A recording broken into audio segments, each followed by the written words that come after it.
Chapter 605. Beep. The sky was clear and the sun was cold. In the silence, a black shadow flashed across the horizon. It spread its wings and circled in the sky. It should be an eagle. It was quite big and seemed to be curious about the confrontation between the two armies. It paused for a while, then raised its head and screeched. At this moment, the top of the wall was also silent. Most of the barbarians held their weapons tightly and stared at the cold eyes that were not far away. Their bodies were tense. Aura was something that couldn't be seen or touched, but it was real. The aura of the 9 armies was so strong that even though they were 5 miles away, the barbarians on the wall still felt their breathing stop. The murderous aura was almost unstoppable. After a while, a barbarian officer in high-grade armor looked up at the giant eagle in the sky and squinted. He then waved his hand to the side. "Ha, brand bastards, you have the guts to come to me. Well, it saves me the trouble of traveling thousands of miles to find you. Come, let me break your skulls. Where is Z? Don't tell me you're a coward." Mockery, insults, curses, threats. In just a few breaths, the top of the wall suddenly burst into a commotion and broke the silence of the battlefield. The soldiers of the 9 armies didn't show any anger when they heard the commotion. Or rather, their expressions didn't change at all. They were calm and cold, as if they didn't feel anything. In the next moment, the soldiers in the middle of the army slowly spread to the sides and made a path. Then, a light purple figure appeared in front of the barbarians. Purple, purple, purple, purple. He really came out. The soldiers of the 9 armies were wearing black armor. Maybe it was because they were stained with too much blood, but their armor was turning dark red. But no matter what, it looked like they were all wearing the same armor. The sudden appearance of the light purple figure made the barbarians recognize Z. Suddenly, there was an uproar. No matter whether they admitted it or not, or no matter how much they hated it, the name Z had a special charm in the northern wilderness tribes. It could always touch the chord of respect, panic, and fear in their hearts, making them tremble uncontrollably. Then, after a short moment, the uproar gradually died down. This was not because Z was pressuring them. In fact, Z was currently sitting on a simple wooden chair, which was lifted up by 4 soldiers, with his head lowered. It looked like a stretcher. It wasn't that he was putting on airs. Anyone who saw Z's body trembling and coughing while covering his mouth would know that he wasn't in a good state. If there were any sharp-eyed barbarians who were able to approach this place, they would discover that Z's condition was much more serious than they had imagined. When he met Tang Yin, Z's face was still pale. Although he could see that he was not in good health, he would not think that he was dead. If that was the case, his face was ashen and his eyes were closed, and a faint purple light could be seen between his closed eyes. That was because the poison had invaded his brain, and there was nothing he could do about it. His life was coming to an end. After exiting the center of the army, the 4 soldiers did not stop and continued to carry Z to the front of the army. The closer he got, the clearer his vision became. Looking at this sickly person who seemed to be able to be pushed down with a finger, the barbarians could not help but collectively stare. This was Z. This was the brand god of war, whose name shook the continent. This was the abyss demon who had suppressed us for decades. What kind of joke was this? The disparity between imagination and reality made all the barbarians on the city wall dumbfounded at this moment. They even forgot that Z had entered the attack range of Mjolnir. Beep! An eagle's cry sounded, and a murderous aura instantly erupted. "Ha! Z, you little brat died." Amidst the wild laughter, a black shadow suddenly fell from the sky, bringing with it a sky full of black gas as it fell rapidly, directly aiming at Z's position below. To be able to launch an attack in the air, it was naturally a void-level warrior. The fact was that the black gas that covered the sky was indeed the power of a void-level warrior. As everyone knew, a void-level warrior could float in the air. Of course, the sky was not dark, and there were no clouds for thousands of miles. If a living person stood in the air, he would naturally be noticed. But now that he had launched an attack from the back of the giant eagle, everything could be explained. in the northern wilderness, there was a large tribe called the Berserk Eagle tribe. The elite soldiers of this tribe were the falconer cavalry that Tang had seen before. That kind of giant eagle had no problem carrying a person. Obviously, this was an assassination that had been planned for a long time. The barbarians on the city wall instantly came back to their senses. Looking at the black shadow that was constantly approaching at high speed, they suddenly became very nervous and excited. Could succeed? Would Z be killed on the spot like this? It was a pity that they did not place their gazes on Z. Otherwise, they would not be so agitated. At this time, Z was still covering his mouth and coughing, like a candle in the wind that would be extinguished in the next moment. The expressions of the four soldiers did not change at all. They continued to carry the wooden chair forward, as if they did not see the imminent disaster that was about to befall them. The next moment, pong, pong, pong. Then boom, boom, boom. Debris flew everywhere, but the smoke did not dissipate. The crisp explosions came from the air, as well as several places outside the great wilderness city. The smoke in the air had not completely dissipated, but there were several large pits on the ground, surrounded by scattered scorched earth. Whether it was in the air or on the ground, the figure of the Void Master who had been laughing wildly just now had disappeared. The scene was silent. The expressions and movements of the barbarians froze a second ago. They stood on the city wall in a completely petrified state. Just now, what happened? In fact, the barbarians on the city wall had a good view of what had just happened. It was just that they had not recovered for a while, or perhaps it was because they could not accept it just a moment ago when the Void Master in the northern wilderness fell vertically about 50 meters above Z's head. More than a dozen red flames shot out from behind Zichen's army. The red flames flashed in the air and instantly covered an area of 50 meters in the air. Then, a few of the flames hit the Void Master's figure and bloomed into a large firework. The other flames brushed past the Void Master and exploded in the open space in front of him. In such a short period of time, a void-level cultivator with a lofty status and identity had been completely obliterated.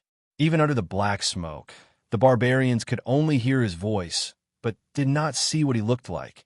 The barbarians did not know that the weapon that killed the Void Master was the unknown weapon that Z had spent 8 years researching. It was also the only heavy weapon that the soldiers of the 9 armies had brought to the northern wilderness. In the past 10 days, many of the soldiers of the 9 armies had mastered it. Of course, no matter how skilled they were, it was impossible to hit a figure moving at high speed in the air. But if they had known that there was someone hiding on a giant eagle, they would have aimed the cannons 50 meters above Z's path. Then everything would have been much simpler. It was a pity that the Void Master had deliberately controlled the giant eagle to fly high in order to achieve the ideal hiding effect. Then in order to kill him in one shot, he did not hold back at all. Just like that, he used all of his strength to fall straight down. It had to be known that no matter how fast the falling speed was, at such a high distance, the soldiers of the 9 armies would have at least a few seconds to react. Not to mention, they already knew that this guy was hiding behind the giant eagle. Then when the exploding crystals were shot out, the void-level warrior had no way to dodge at all. He could only watch as the black gas he emitted blew up the exploding crystals. This was how the tragedy was born. So everything happened and ended in an instant. When everyone regained their senses, they could only see the smoke in the air in the silent scene. Only Z.E. and the 4 soldiers who did not even bat an eyelid were still moving forward. However, they did not go far. Their purpose was mainly to lure the Void Master to attack. But now that the other party was dead, there was no need to continue moving forward and send him into the precise shooting range of Mjolnir. For miles away from the great desolate city, the 4 soldiers stopped. Their bodies did not move at all as they steadily lifted the wooden chair. Immediately, Z.E., who was sitting on the wooden chair, suddenly turned pale. She forcefully suppressed the coughing sound back into her throat. Her body slumped backwards as her chest heaved up and down. She raised her head to look at the majestic, great desolate city in front of her, and the corners of her mouth curled up into a smile. Haha, I finally made it here. Chapter 606. The empty space in front of the city was silent. It had to be said that as soon as Ipu appeared, he first drove the wilderness wolf riders away like stray dogs. Then he plotted against a void-level warrior and directly killed him. This had a huge impact on the barbarians. The people on the wall were speechless for a while. At this time, cough, cough. It was just a short sentence, but it seemed to have used up a lot of Z's energy. He couldn't stop coughing. He wiped his trembling hand, and it was a shocking purplish red, slightly shaking his head. Z calmly put down his hand, as if he was used to it. Or maybe he didn't care. He looked up at the great barren city and said calmly, "Come out and see me. Come out and see me. Come out and see me. Come out and see me." His tone was calm, but it instantly crossed the towering wall and covered the sky above the great barren city, echoing for a long time. Regarding Z's strength, whether it was in the northern wilderness tribes or in the Bran Empire, it had always been a mystery. First of all, as the commander of an army, his strength should be quite good. But because of his prominent position, no one had seen him personally fight for many years. Now that they heard his words, which were as calm as if he was speaking in front of them, but could slowly spread and not disperse, they knew that his control of his strength had reached a terrifying level. But after a while, there was no response from the Great Barren City. But the barbarians on the wall came back to their senses and looked at each other with an inexplicable expression. "Come out and see me." Who would come out and see you? You, Z, as the god of war of the Bran Empire, the biggest threat to the tribe. Could it be that you know someone in the royal city? Sigh. Another sigh was heard, and it was faint like the ripples on the lake's surface. Z lowered her eyes and leaned back in her chair as if she had lost all her strength. Her eyes were filled with sadness and disappointment. After a few seconds, he waved his arm and pointed at the great barren city. Whoosh! The heavy atmosphere instantly turned into a murderous and bloody atmosphere.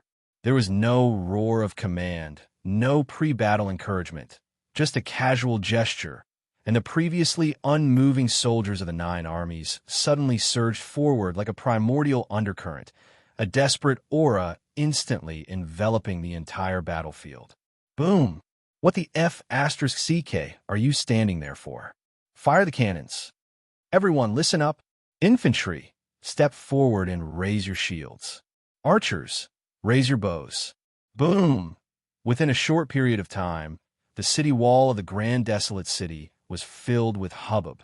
To be honest, they had never seen such a battle. Just a second ago, the 2 armies were still facing each other, and the whole place was silent. But in the next moment, as if they had all been injected with chicken blood, they instantly went berserk, and without any warning, they fiercely attacked. What the F***CK? The changes were too fast, and he couldn't get used to it at all. Fortunately, the barbarians had the advantage in the terrain and had made all the necessary preparations beforehand. As soon as the officer gave the order, the Thor's hammers took the initiative to fire. The 9 armies weren't in a tight formation, but they didn't disperse either. They were in the same formation as when they were chasing the wilderness wolf riders. Now that they had rushed into the attack range of the Thor's hammers, their limbs flew everywhere, and their bodies fell to the ground. The casualties were not small. This kind of situation was actually quite normal.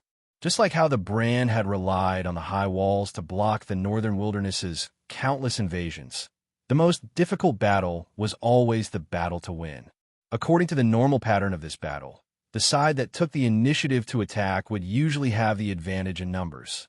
Therefore, the best strategy was to form layers of encirclement and trap the enemy behind the defense, cutting off all supplies and breaking out of the encirclement. In this way, although it would take a lot of time, it was the most reliable way to win, and also the tactic with the least casualties. Of course, the world often didn't go as planned. If there was a time limit or strategic considerations, they had to forcefully attack as soon as possible. But they should still spread their forces around, and then form an advantage in numbers. They would then look for the weak points in the enemy's defense and concentrate their forces to attack. Once they had gained a firm foothold, they would then slowly break down the enemy's entire defense system. This was the best strategy for a battle. But Zichen's 9 armies had arrived for only a short while, and they had already forcefully attacked from one side, as if they were going to swallow everything in one go. But they only had 8,000 soldiers, which was even less than the number of barbarians in the great wilderness city. Such an inexplicable confidence was truly incomprehensible. But the barbarians on the wall didn't feel humiliated because of this. Everyone was serious and even a little nervous, just like what Anglos had said before, half jokingly and half emotionally. If I could sacrifice 100,000 warriors in exchange for Z's death, I would agree to this deal without any hesitation. Therefore, not to mention that there were only 8,000 Zichen soldiers in front of them. Even if Z had come alone, the pressure on them wouldn't be any less. Sure enough, after a round of bombardment from the Thor's hammer, Zichen's 9 armies had forced their way to 2 miles in front of the city. Then, in the eyes of the barbarians on the wall, there were a dozen or so points in the chaotic undercurrent. Squinting their eyes, they saw that there were a few Zichen soldiers who seemed to be arranging something. Hiss! Quick! Bombard there! Bombard there! Seeing this scene, a senior barbarian officer on the wall gasped. His face changed dramatically, and he immediately became anxious. Jumping up and down, he ordered the dozen or so Thor's hammers to adjust their muzzles and aim at that direction. Z had led the 9 armies into the northern wilderness for more than 10 days, causing a bloody storm along the way. So, the barbarians naturally collected all kinds of information about this terrifying army.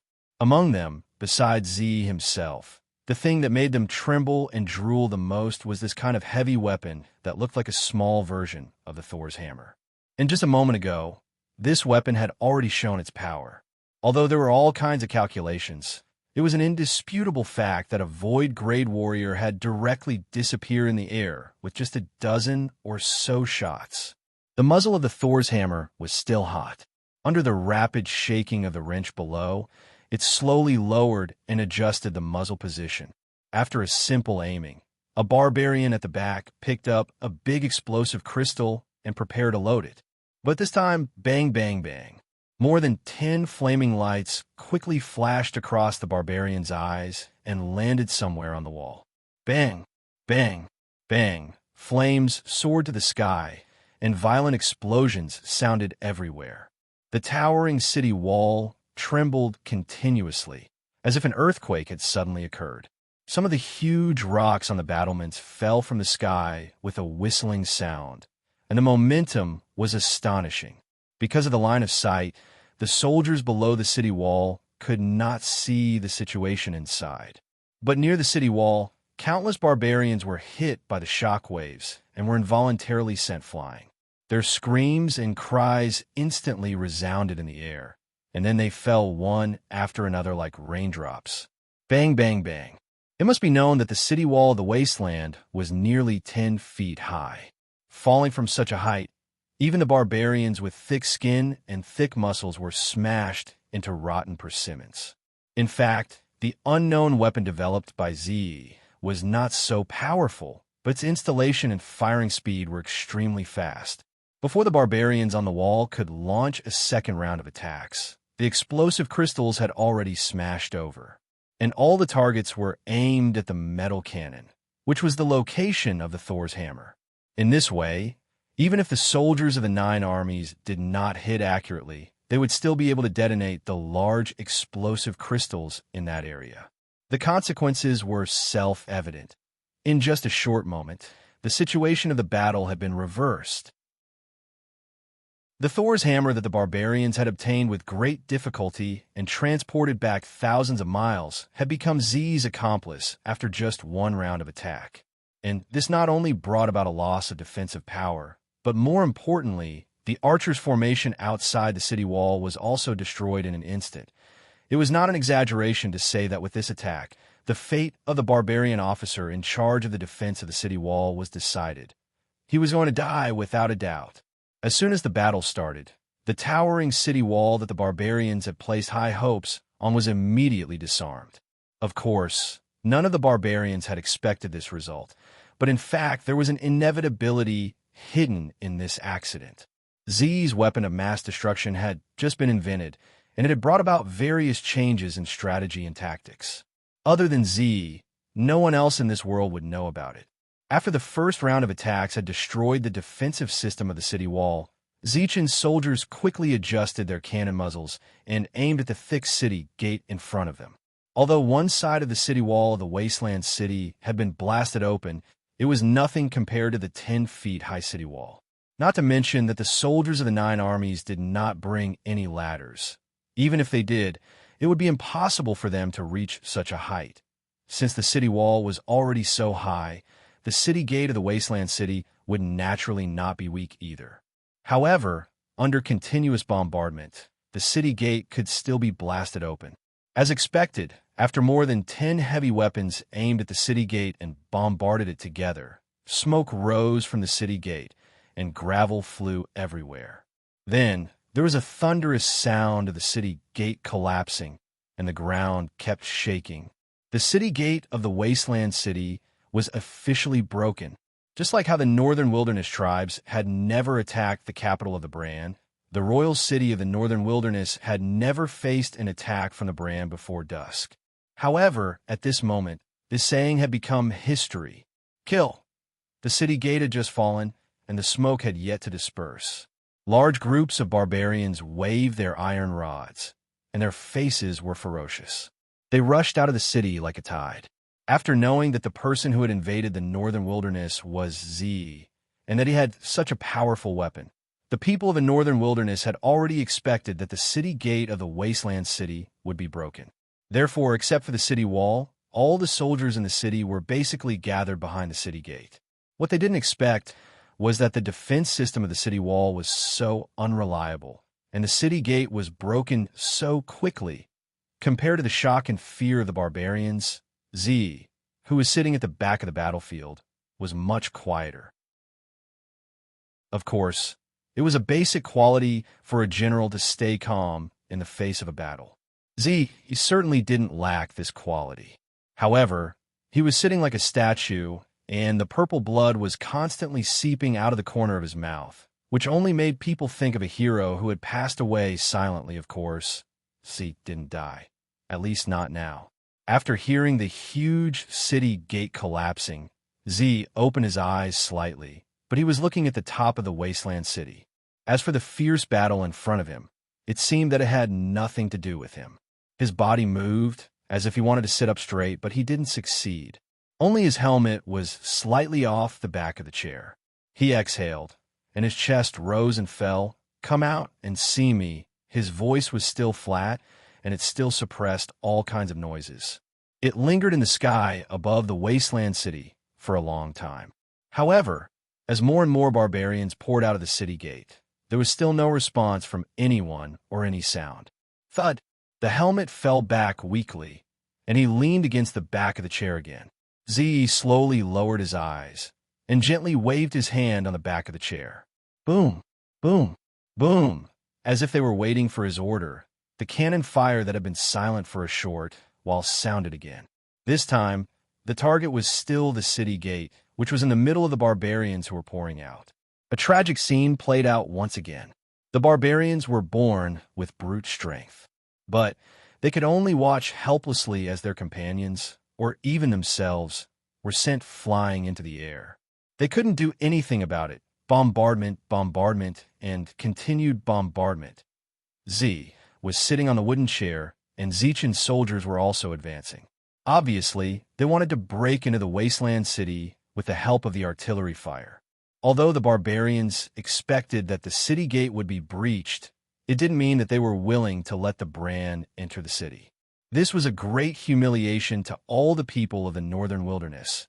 It was also a disgusting stain that would never be removed from history. Therefore, even though the artillery fire was fierce, and even though they knew that they would die if they stepped out, they could only rush out of the city without hesitation. In an instant, blood, broken limbs, and dead souls filled the air. At this moment, the city gate of the wasteland city was like a human meat grinder or a blood pool of azura. It didn't reject anyone, and it mercilessly swallowed one fresh life after another. Finally, boom, The city walls around the city gate collapsed like building blocks under the continuous bombardment of artillery. Huge rocks fell down with a loud rumble and crushed the barbarians below. A huge gap with a diameter of dozens of meters was opened up in the city wall. At the same time, the vanguard of Zichen's 9 armies had finally reached the gap, and the roar stopped abruptly.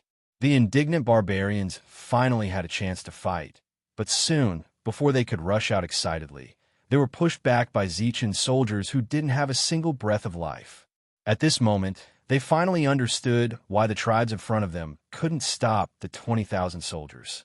They didn't want to retreat, they wanted to protect their last shred of dignity in the northern wilderness. But the fact was that they had no choice but to retreat. The so-called dignity was trampled under the feet of the soldiers of the 9 armies 15 minutes later, when Z's wooden chair finally arrived at the city gate. The city gate was firmly under the control of Zichen's 9 armies. At this moment, except for a few dozen soldiers who were still 2 miles away from the city, suppressing the barbarian archers on the city wall who were trying to counterattack, the rest of the soldiers of the 9 armies had all rushed into the city. However, at this moment, puff! A purple light flashed across Z's face. He suddenly opened his eyes and spat out a large amount of purple mist. Finally, the poison that Z had been painstakingly suppressing finally broke out and completely took over his body. Huff! Huff! What followed was rapid panting. The sound was very weak, and the rise and fall of his chest became smaller and smaller, as if it would stop completely the next time. Seeing this, the city gate suddenly became quiet. The soldiers of Zichen's 9 armies slowly turned their heads and looked at Z, the man who brought them hope and personally led them into hell with glory. For the first time, there were emotions in their cold eyes. Regret, pity, helplessness. Along the way, they knew the condition of Z's body better than anyone else. They also knew that this famous man had finally reached the end of his life, a few meters away from the city gate of the northern wilderness. On the other hand, when the barbarians saw this scene, they were stunned and couldn't come back to their senses. Z, is he going to die? Previously on the city wall, many barbarians had seen Z's sickly appearance. They probably knew that this demon who had suppressed them for decades was not in good health. But they never thought that in just a few minutes, this demon would die in front of them. Why? It was a very strange thought. When the barbarians realized that Z was going to die, the first emotion that came to them was not excitement and ecstasy, but uncertainty and emptiness. Z was laughing. His laughter was very strange and bitter. He looked at the city gate a few meters away, and then looked at the tallest building in front of the city. The setting sun sprinkled a few rays of light, and the roof tiles reflected a blood-red color. His eyes flashed, and his purple lips moved slightly. Come out to... Every word seemed to be a long-cherished wish, but also a helpless sigh. As he turned around, his purple eyes drooped. This time, his voice could no longer reverberate in the sky above the great wilderness city. He murmured so softly that even the 4 soldiers carrying the chair beside him couldn't hear him clearly. Marshal, looking at the lifeless body on the wooden chair, the soldiers of the 9 armies opened their mouths silently and slowly lowered their heads. Dead, dead. Dead, dead, dead, dead. Phew! Z is dead. Compared to the dejected soldiers of the 9 armies, the barbarians had mixed feelings about this scene. Some of them were doubtful. Some of them were so excited that they couldn't speak a complete sentence. And some of them sighed with emotion as if a heavy burden had been lifted off their shoulders, and so on.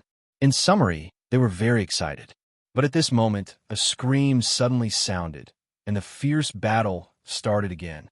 It was the purple Dawn 9 army soldiers who made the first move. At this moment, their eyes were no longer as cold as ice, but like balls of raging flames. They looked at the tallest building in front of them from the corner of their eyes, enduring and resolute. They didn't know Z's purpose, but that building could only be the location of the imperial palace in the northern wilderness. Only then could it be the tomb of the Brand military god. What they needed to do now was to carry Z into the tomb and put him on the throne. Right in front of them, The tallest building was under the imperial palace in the northern wilderness. A figure stood quietly in the shadow of the vertical column of the dome, looking in the direction of the city gate like a statue. Probably at the moment when Z closed his eyes, the figure seemed to have sensed something. His body suddenly trembled, and he raised his hand to support himself on the huge pillar beside him. Then he slowly squatted down while hugging his knees. Then a drop of water dripped down and broke into pieces. Like the sound of the wind, a low murmur echoed in the empty palace. I'm sick. Chapter 607. Year 556 of the brand's new calendar, early spring. It was an extremely ordinary week, but it was destined to be recorded in the annals of history and be passed down forever. Because of one thing, because of one person, let's talk about that first. After a long and drawn-out battle, the invading barbarians of the northern wilderness had finally begun to retreat. Without a doubt, this was a joyous occasion for the brand. Therefore, as soon as the news was received, announcements in newspapers from the brand were quickly posted and spread throughout the country. Of course, the tone of the news was naturally that the soldiers were of one mind and fought a bloody battle to drive the evil and vulgar barbarians out of the brand. This was obviously not the truth, because even the soldiers of the brand at the front line did not know why the barbarians suddenly retreated. Yes, it was indeed the barbarians who took the initiative to retreat, and they retreated very thoroughly. They directly gave up all the cities that they had previously occupied and took all the resources that they could take with them. They simply retreated from the borders of the brand. This was undoubtedly abnormal. Although the barbarians had suffered a great loss in the Tsanyan defense area, but because of Zichen's previous strategy, the barbarians were able to maintain a stalemate even with the help of Zichen's army. As for the Thunderbolts' army's defense area, it was needless to say. A few days ago, the Thunderbolts' army had been beaten up by the barbarians and had been forced to retreat. They did not even have the strength to fight back.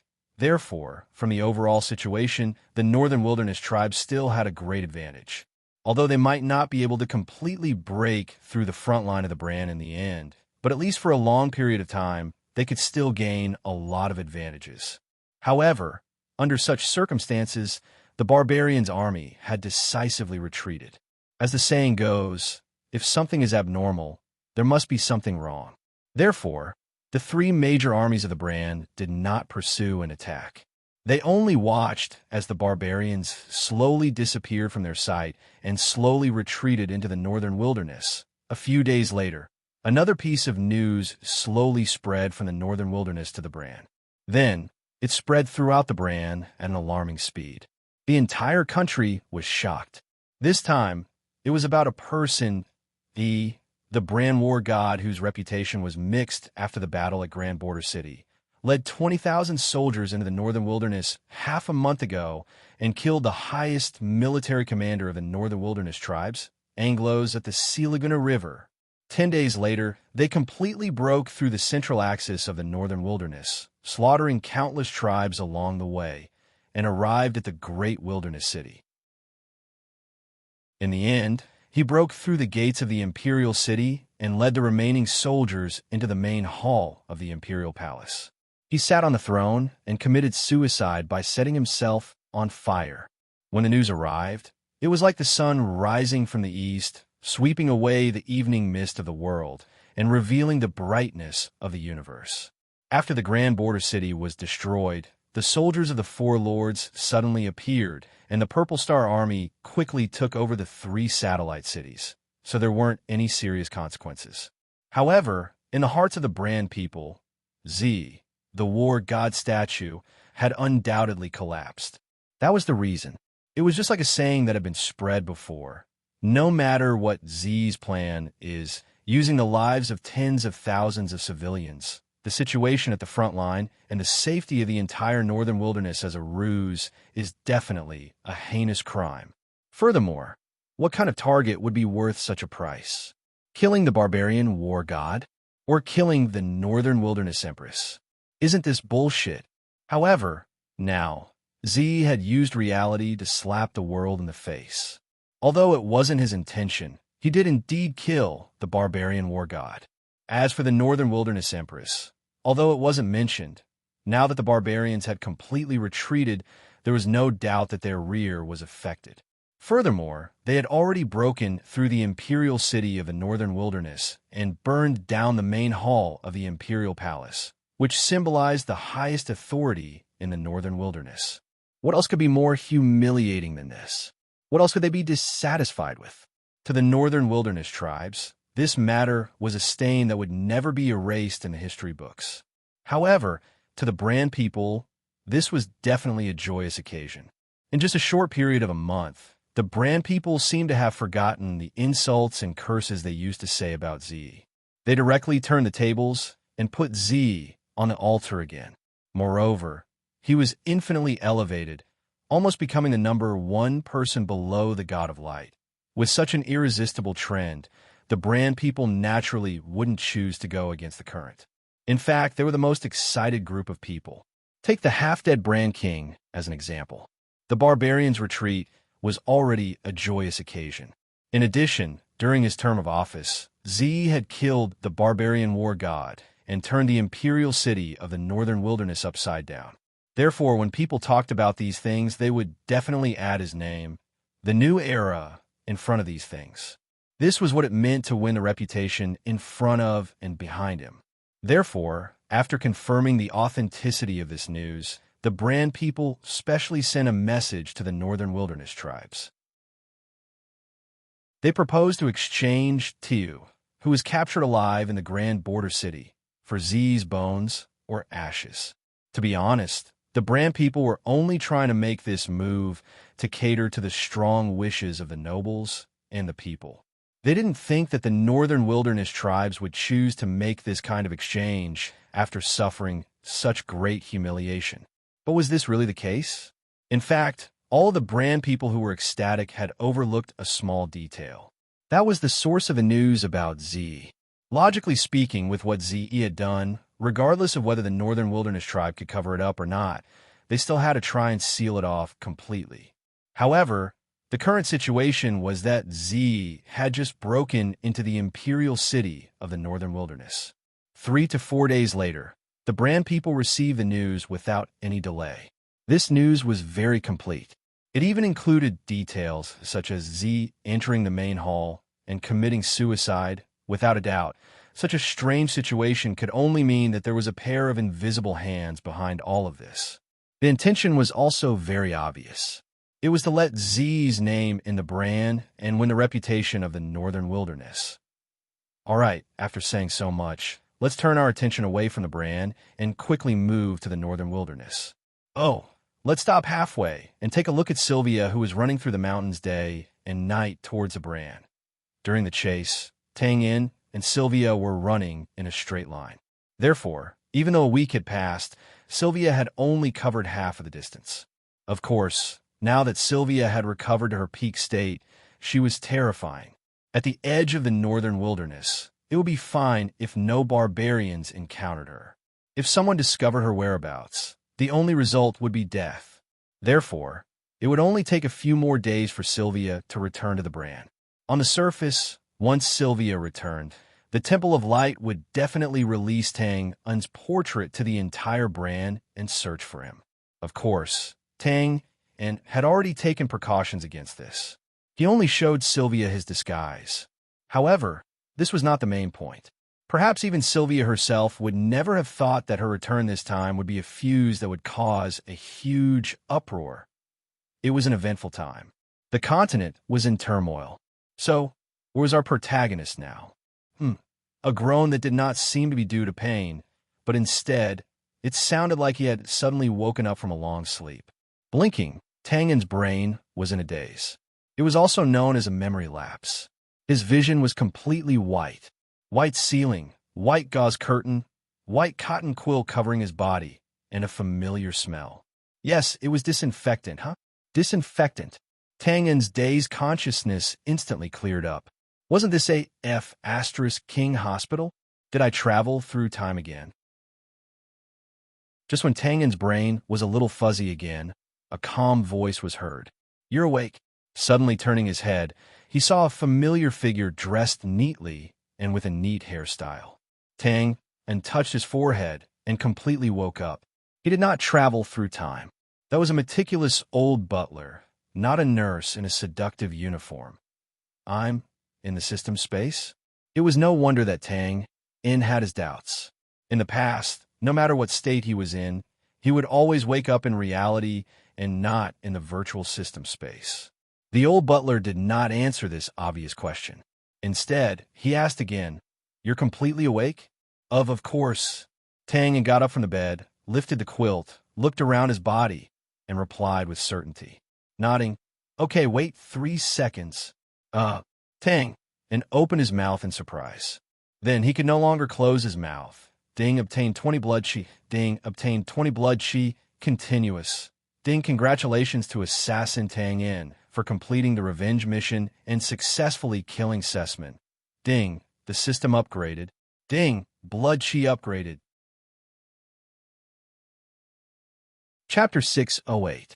Ding, ding, ding. A series of tinkling system prompts suddenly sounded out of nowhere. Some were about gaining blood energy, some were about gaining experience, some were about gaining titles, and some were about leveling up. The prompts continued for a long time, and Tang In was already petrified. After a while, the last prompt finally ended, and the system space returned to silence. This! Blinking his eyes, Tang In licked his lips dryly. With a blank look on his face, he asked, "Why did you put them together?" The old butler's expression did not change as he asked, "How long has it been since you entered the system space?" Tang In scratched his head and thought for a while before remembering that he had not entered the system space since he was chased by Sylvia. Wait a minute. A bolt of lightning suddenly flashed through his mind. Tang In opened his mouth with a face full of shock. He said hesitantly, "Could it be because I didn't enter the system space, so I didn't receive any of these vitality and EXP before? What do you think?" The old butler spread his hands and showed a rare expression of, "You're talking nonsense." Tang In was furious. Isn't this cheating me? No, to be precise, this is self-inflicted evil." The old butler's expression became calm again. The system space is an independent existence. If the host doesn't enter the system, how can he receive rewards and punishments? In other words, do you want the system to control your external body at any time and place? Of course not. Tang In shook his head and denied it without thinking. His body was the original product, and it was not damaged at all even after the transmigration. How could he let an emotionless machine control it? Just as he thought of this, Tang In suddenly slapped his forehead and said angrily, "Damn, you almost changed the topic. Old butler, why didn't you tell me this before? That's just basic knowledge." The old butler's expression was a little helpless, with a hint of disdain. "You've been the system's host for a long time. Think about your previous experience. When did you not receive the blood, aura, and experience prompt after entering the system?" Tang In was dumbfounded. He thought for a while and realized that it seemed to be true. Take the Thieves Guild quest, for example. Every time he entered the system after completing the quest and receiving the reward, he would hear the notifications about the increase in EXP and HP. Just as the old butler had said, these were just basic appreciation. However, because it was too common, Tang In had never thought about it. He always took it for granted that if he killed someone outside, the system space would automatically add blood chi to it. That's right, after he entered the system space, his vitality had indeed increased. As for the previous notifications, well, to be honest, because even if it was just killing a small fry, the system would not tire of calculating and broadcasting the results. Over time, every time Tang In entered the system space, he would automatically subconsciously block out the noise in his ears. Thinking of this, Tang In could not help but pick up the medical quilt to cover his head. His thoughts were complicated. Firstly, it was because of the lingering fear. He did not dare to think about how he had survived before. If it had been during a big battle, and he thought that his vitality had been full, the result would have been a tragedy. Secondly, it was because he was too ashamed to face anyone. Tang Yin often thought that he was meticulous and that his precise control over a small area was absolutely amazing. But now, he could even make such a big mistake with basic knowledge. It was really embarrassing. Although this mistake is very childish, it's also a good thing for you. And a good thing? After responding in a muffled voice, Tang Yin quickly lifted the quilt. He first carefully observed the old butler's expression to make sure that it was not mockery. Then, his face was full of surprise. What do you mean? The old butler's expression was a little strange. Do you remember what you did before you lost consciousness? Before I lost consciousness. Tang Yin rubbed his temples, and the previous scene quickly replayed in his mind. He subconsciously said, I used the ghost body skill. F***CK. Oh no, my body outside. With a standard carp flip, he instantly turned over and jumped up from the hospital bed. His face changed dramatically. It was no wonder that Tang Yin made such a big move. It was really because the side effects of the ghost body were too great. If he had not been lucky enough to be saved by Josiah last time, he would have been hung in a ditch and become the feces of birds and beasts. Now that he thought of the serious consequences, he was naturally full of panic. However, just as Tang Yin stood up from the hospital bed, his body suddenly stiffened. His usual calmness disappeared in an instant, and cold sweat poured down his forehead. Because no matter how many times he said in his heart, withdraw from the killer system, the scene could not quickly change as usual. Waving his hand, the old butler seemed to know what Tang Yin was thinking. Don't try, you can't go out now. Why? Because your body outside doesn't belong to you for the time being. Probably also felt that this explanation was a bit mysterious. The old butler said calmly again. To be precise, your body is still under the control of the skill. Ghost body? Tang Yin instantly reacted, and his face could not help but turn uglier. The killing intent hasn't completely dissipated? Then my body, you won't die, at least not for the time being. The old butler gave a frightening answer and did not intend to explain in detail. He said again, moreover, what's controlling your body now is not the ghost body, but the evil body. Evil body? Tang Yin did not feel at ease after hearing the old butler's words. He frowned when he heard it. After a few seconds of silence, he looked up and asked uncertainly, I have this skill? Tang Yin did not have the slightest bit of confidence in himself. If he could make such a big mistake with basic knowledge, forgetting a skill seemed to be within common sense as well. You didn't before, but you do now. Fortunately, the old butler's answer did not hurt Tang Yin again. I've told you before that the ghost body can be upgraded as long as the number of people killed is enough. The evil body is upgraded from the ghost body. Tang Yin suddenly realized that he did remember this. However, once the ghost body skill was used, it was not something he could control at all. Naturally, this included upgrading. Speechless, he shook his head. Ghost body? Evil body? What's the difference between these two skills? The difference is that the evil body's combat state level is higher than the ghost body's. At the same time, the skill time also increases from the ghost body's 5 minutes to 15 minutes. Of course, the blood chi required also increases from 3,000 to 5,000. Regarding the system's skills, as long as it was within the permitted range, the old butler had always been good at teaching others. As for the similarity, the evil body can also be upgraded. The more people it kills, the more powerful it will be until it advances. Of course, the backlash will also be more serious. How serious is it? Tang Yin panicked. Could it be that I can't get out now because of this skill? That's right, the old butler said calmly. Your physical fitness is too poor.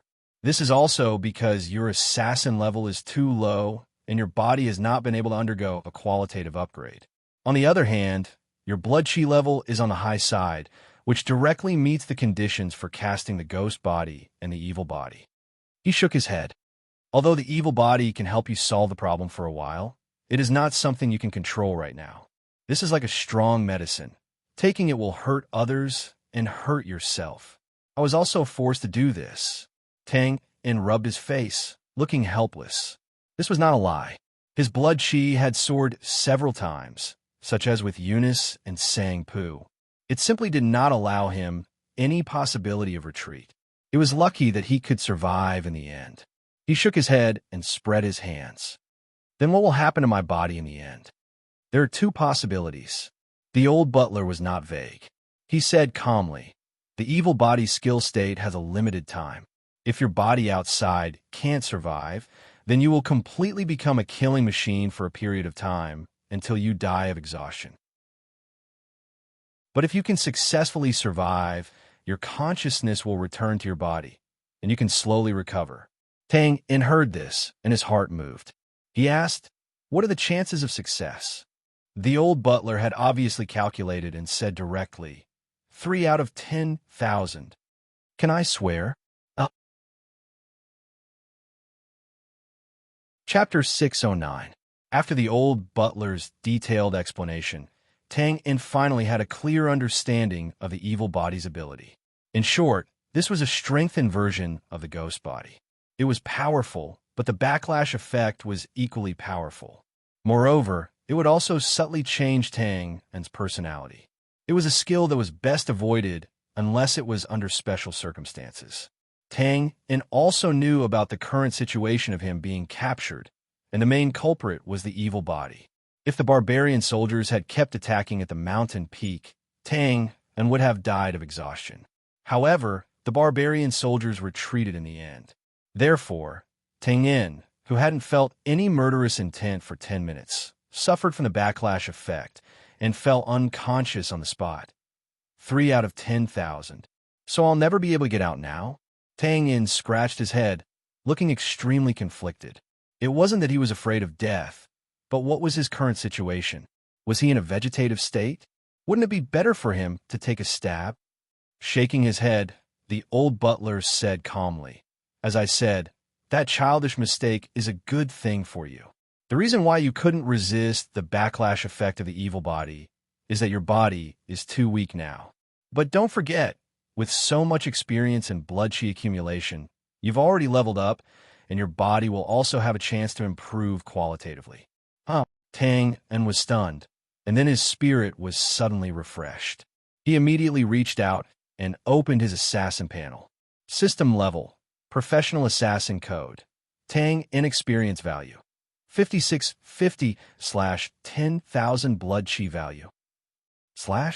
With a cursory glance, Tang In immediately noticed the changes in the top few columns of the panel. He couldn't help but sigh in his heart. He had finally become a professional assassin. It seemed that Sessman's revenge mission gave a lot of experience. Well, he had traveled thousands of miles and almost lost his life.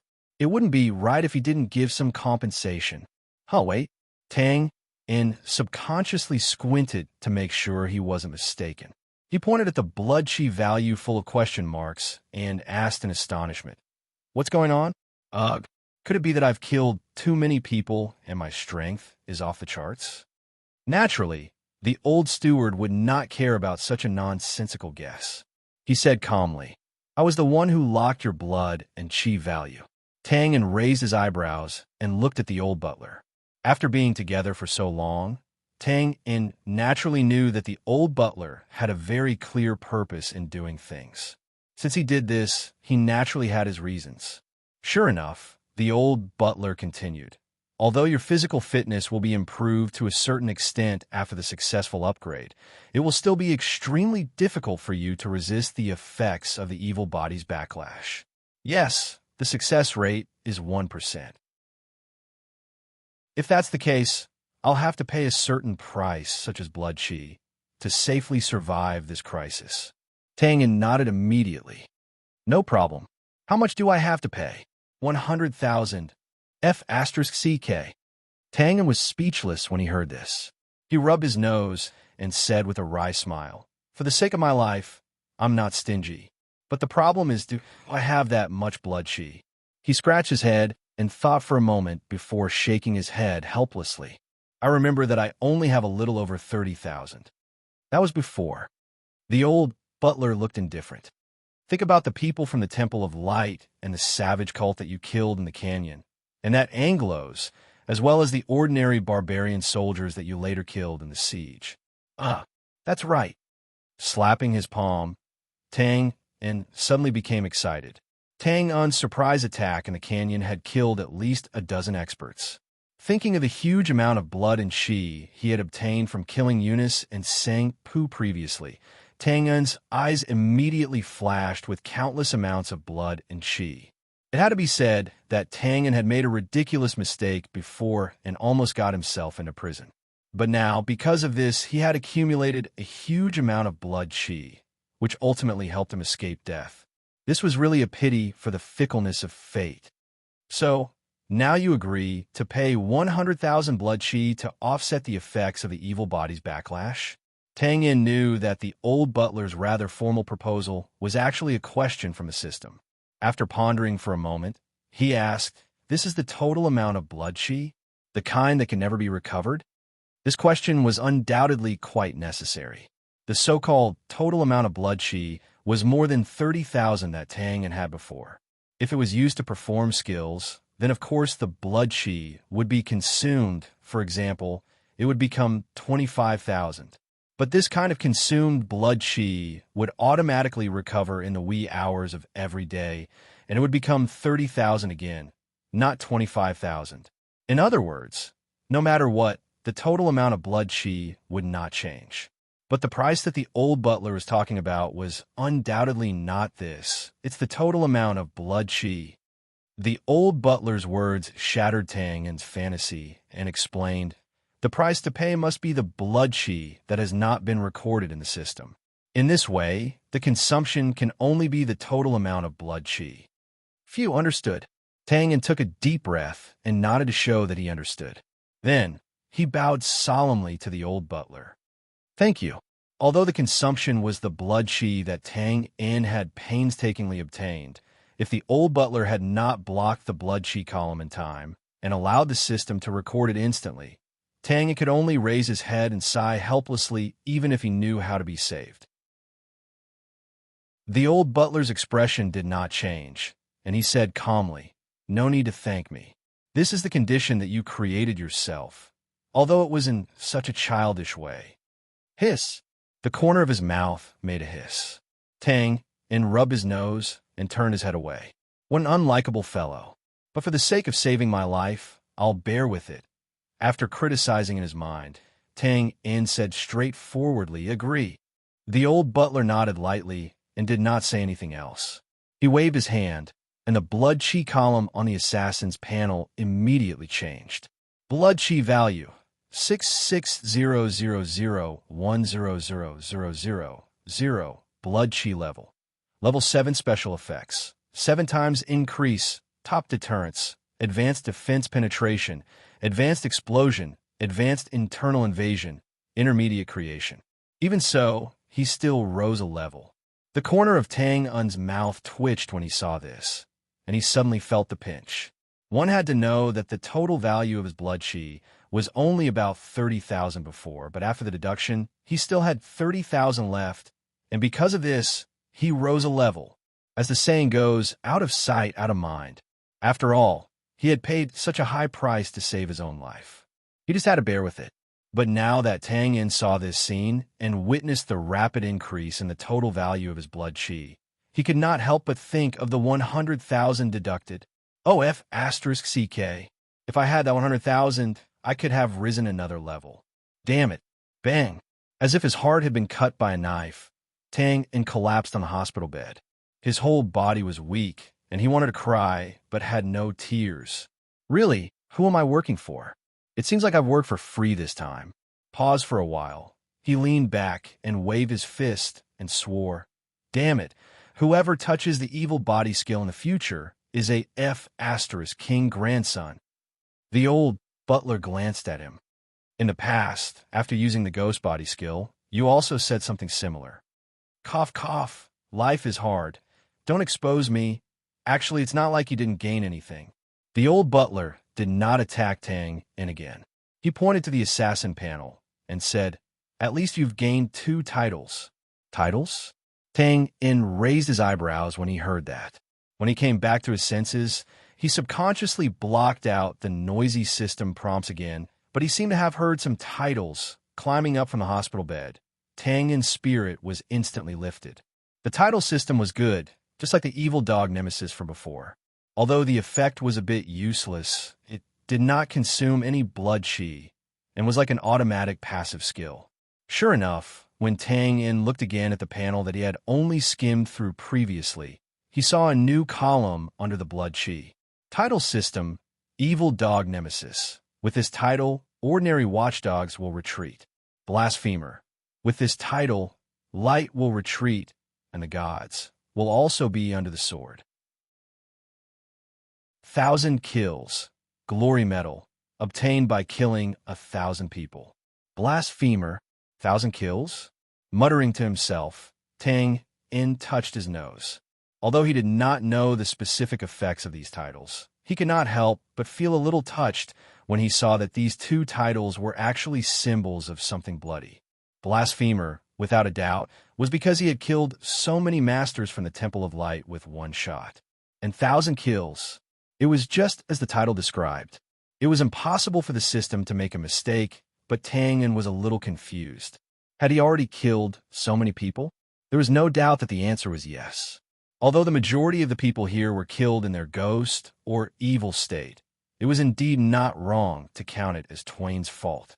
Shaking his head, Tang In was no longer the graduate from a third-rate university with an inexplicable sense of justice. Although he did not feel any sense of accomplishment from the 1,000 kills medal, he was already numb. With a simple shake of his head, he cleared away all the feelings he had just now. Old Butler, what are the uses of these two titles? The title of Blasphemer will give you an advantage when fighting people from the Temple of Light. For example, the probability of blood aura breaking through defense is higher, and you can predict danger to a certain extent in close combat, and so on. There are some subtle things that you need to experience carefully. As for 1,000 kills, pause for a while. The old butler nodded slightly. There are no practical effects now, but when you get more medals, you can exchange some things from the system, such as skills, statuses, and so on. Oh, Tang In nodded in realization, then grinned and laughed. Haha, can I summon the dragon god if I get 7? Not every time he narrowly escaped death. Tang In was undoubtedly in a good mood now. Unfortunately, the old butler was still an old butler. As if he did not hear this joke, he dragged the assassin panel down and asked calmly, "There are some changes in the skill tree. Do you need to ask anything else?" His words were as plain and professional as ever, but the subtext was undoubtedly, "If you have anything else to ask, ask immediately. If not, get lost. I could spend millions every minute. I don't have time to talk nonsense with you." Tang In smacked his lips. He could not say anything for a while, so he could only look up at the skill tree system. There were indeed some changes, mainly in the addition of a few new skills. They were aura observation in the layout, shadow, doppelganger in the concealment, infusion in the disguise, Empyrean blade in the killing skills, and status in the status. Well, there were no new skills in the status, but the two words evil body were scarlet and looked a little scary. After looking up and down, Tang In touched his chin. There aren't many new skills in the system upgrade this time. There will be fewer and fewer in the future. Looking at Tang In's stunned expression, the old butler calmly explained, "There are thousands of ways to kill people, but there is only one target. When you reach a higher level, the system's skills will only restrict you." It was just a shallow talk, but the truth was the truth. The system's skills were, of course, the product of countless trials and tribulations, but there was never a perfect object in the world. For example, in a battle, the situation one had to face was very complicated, and it was often something that happened in an instant. One skill naturally could not break through tens of thousands of moves. Of course, Tang In had not yet come into contact with these subtle things that were close to the Tao. Hearing this, he only had a faint feeling in his heart. But it was useless to think too much now, and it was very likely that he had taken a wrong path in his speculation. He came back to his senses, nodded, and said, "Well, old butler," then briefly introduced these skills. The old butler naturally would not object, and commented one by one, aura observation. See through mountains and rivers, gain insight into people. This skill is more mysterious. Small mastery allows you to immediately choose the assassination location at a glance. If it is large mastery, you can clearly sense the strength, danger, and so on of people or things. Tang had heard this and raised his eyebrows in surprise. Why does it sound like fortune-telling? More or less.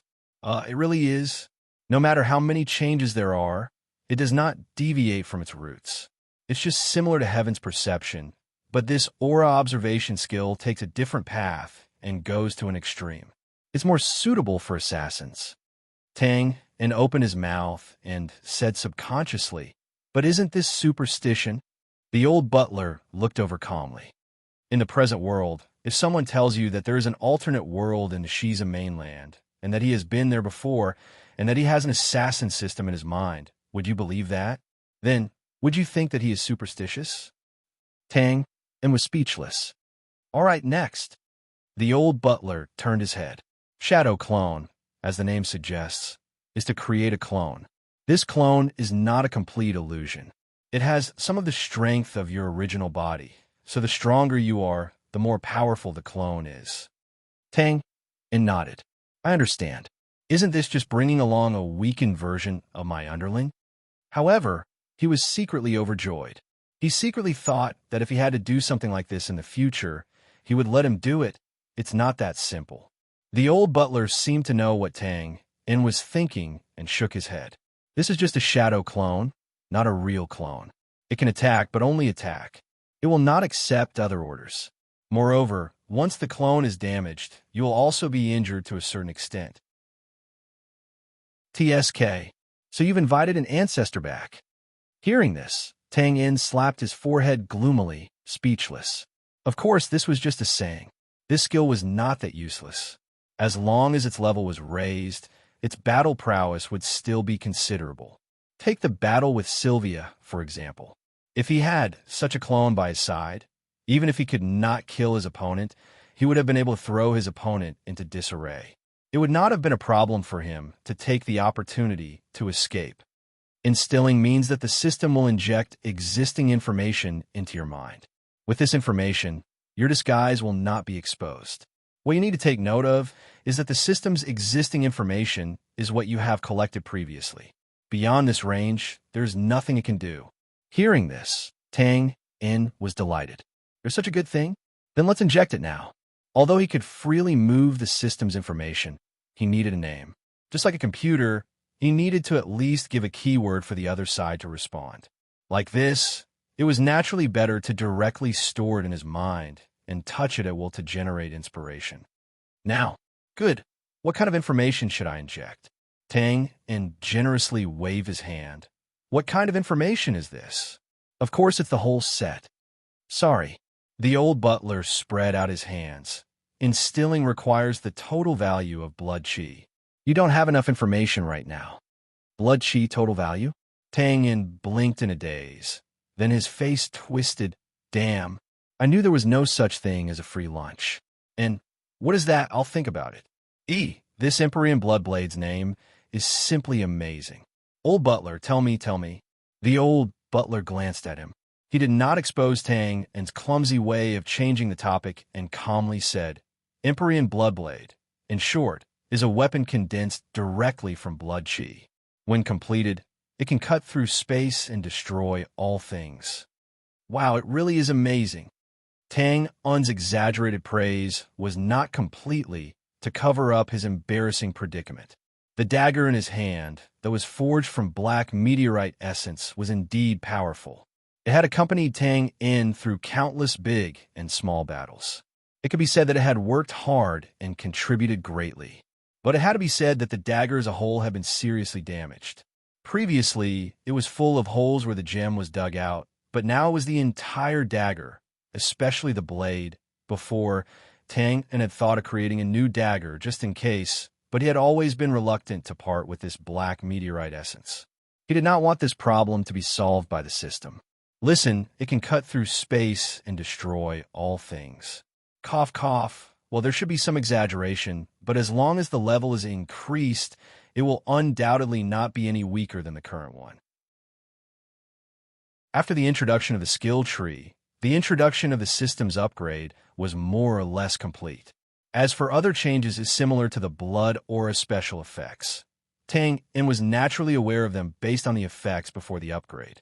It had to be said that although there were not many new skills in the system's upgrade, they were not useless, but each had their own merits. Tang In looked at them with envy, but now was not the time to learn. After pondering for a while, he asked, "Old butler, has my body outside completely gotten rid of the evil body's backfire effect?" "Yes." The old butler nodded, "But I need to remind you that you are now caught. Although your life is not in danger, it will be difficult to get away in a short time. You can look at the hologram for the specific details." "Okay. Old butler, you want to leave?" Stopping and turning his head, the old butler looked a little strange. "Are you sure you want me to stay here?" After saying that, he directly opened the door of the ward and walked out. Tang In saw this and scratched his head, a little puzzled. Then he shrugged and waved his hand to change the hologram, showing the scene of him entering the ghost body. "What's the situation? Why is it so mysterious?" Chapter 610. The big screen gradually unfolded. All the actors were already in position, and the scene began to change. Tang In had once heard a saying in the modern world, but the source was unknown. Everyone is the director and protagonist of their life. And now, the existence of the system had undoubtedly made this originally abstract sentence concrete. Before the ghost state. How many days ago was that? Damn, it's been a week? Have I been unconscious for so long? Tang In changed the big screen to the familiar computer desktop, and then zoomed in infinitely. Only then did he realize in shock that he had been unconscious for a week in the time column at the bottom right corner. He shook his head speechlessly, then crossed his hands behind his head and reclined comfortably on the hospital bed, squinting at the changing scene in front of him. "Oh, this is a feeling I haven't felt for a long time. TSK, old butler, why did you leave so quickly? You should at least conjure up a bucket of popcorn before you leave." There was no doubt that after a false alarm, not only was his life saved, but the system and blood aura both leveled up. Tang In was naturally in a good mood, but this kind of pleasant mood only lasted until here. "Ma, do you have to be so perverted? Forget about killing people, but to wash your face with blood, it's not your face." "Yeah, that's not right. This perverted person seems to be me. Forget it, let's go on." Chewing fingers. TSK. Skip this part. The corner of Tang In's eyes twitched as he commanded the scene to change in a flurry. It had to be said that Tang In the ghost state was simply unrestrained. He did whatever perverted things he wanted, and even Tang In himself could not bear to watch. It was not because of disgust or fear. When Tang In interrogated people, sometimes the scene was even more bloody than this. But after all, it was done for a reason, and the ghost body was always pursuing such scenes and never tired of it. This was a bit unbearable. Soon, the system screen jumped to the stage of the evil body, which was the first meeting between Tang In and the other party's commander. "Stop, zoom in." After giving 2 commands, Tang In looked at the frozen scene. His long and narrow eyes narrowed slightly. "It's a woman? So she's the one who caught me now. TSK, what a character. Continue playing." At this time, Tang In, who was rolling all over the ground on the screen, had already stood up. The ghost body had disappeared, and the evil body had officially taken over the body. Slit throat? Tang In looked at the image of himself making a standard throat-slitting motion toward the peak of the mountain, and couldn't help but nod. This evil body is not bad. At least it doesn't look so perverted. Oh, he ran away. Very good. You're able to assess the situation. You're quite rational. What followed was the scene of evil body Tang In repeatedly breaking out of the encirclement in the towering mountains and precipitous ridges. Tang In couldn't help but admire it and nodded repeatedly. With his eyesight, he could naturally see that the current situation was different from before. It was clear that there was an expert who had set up a trap and was constantly reducing the space for escape. The evil body's response was also quite appropriate.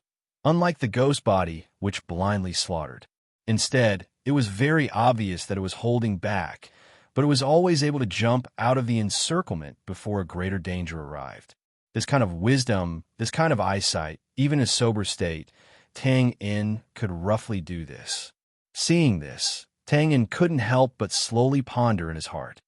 This evil body is not bad. It can raise the level of the battle state, but it won't lose its rationality and do crazy things.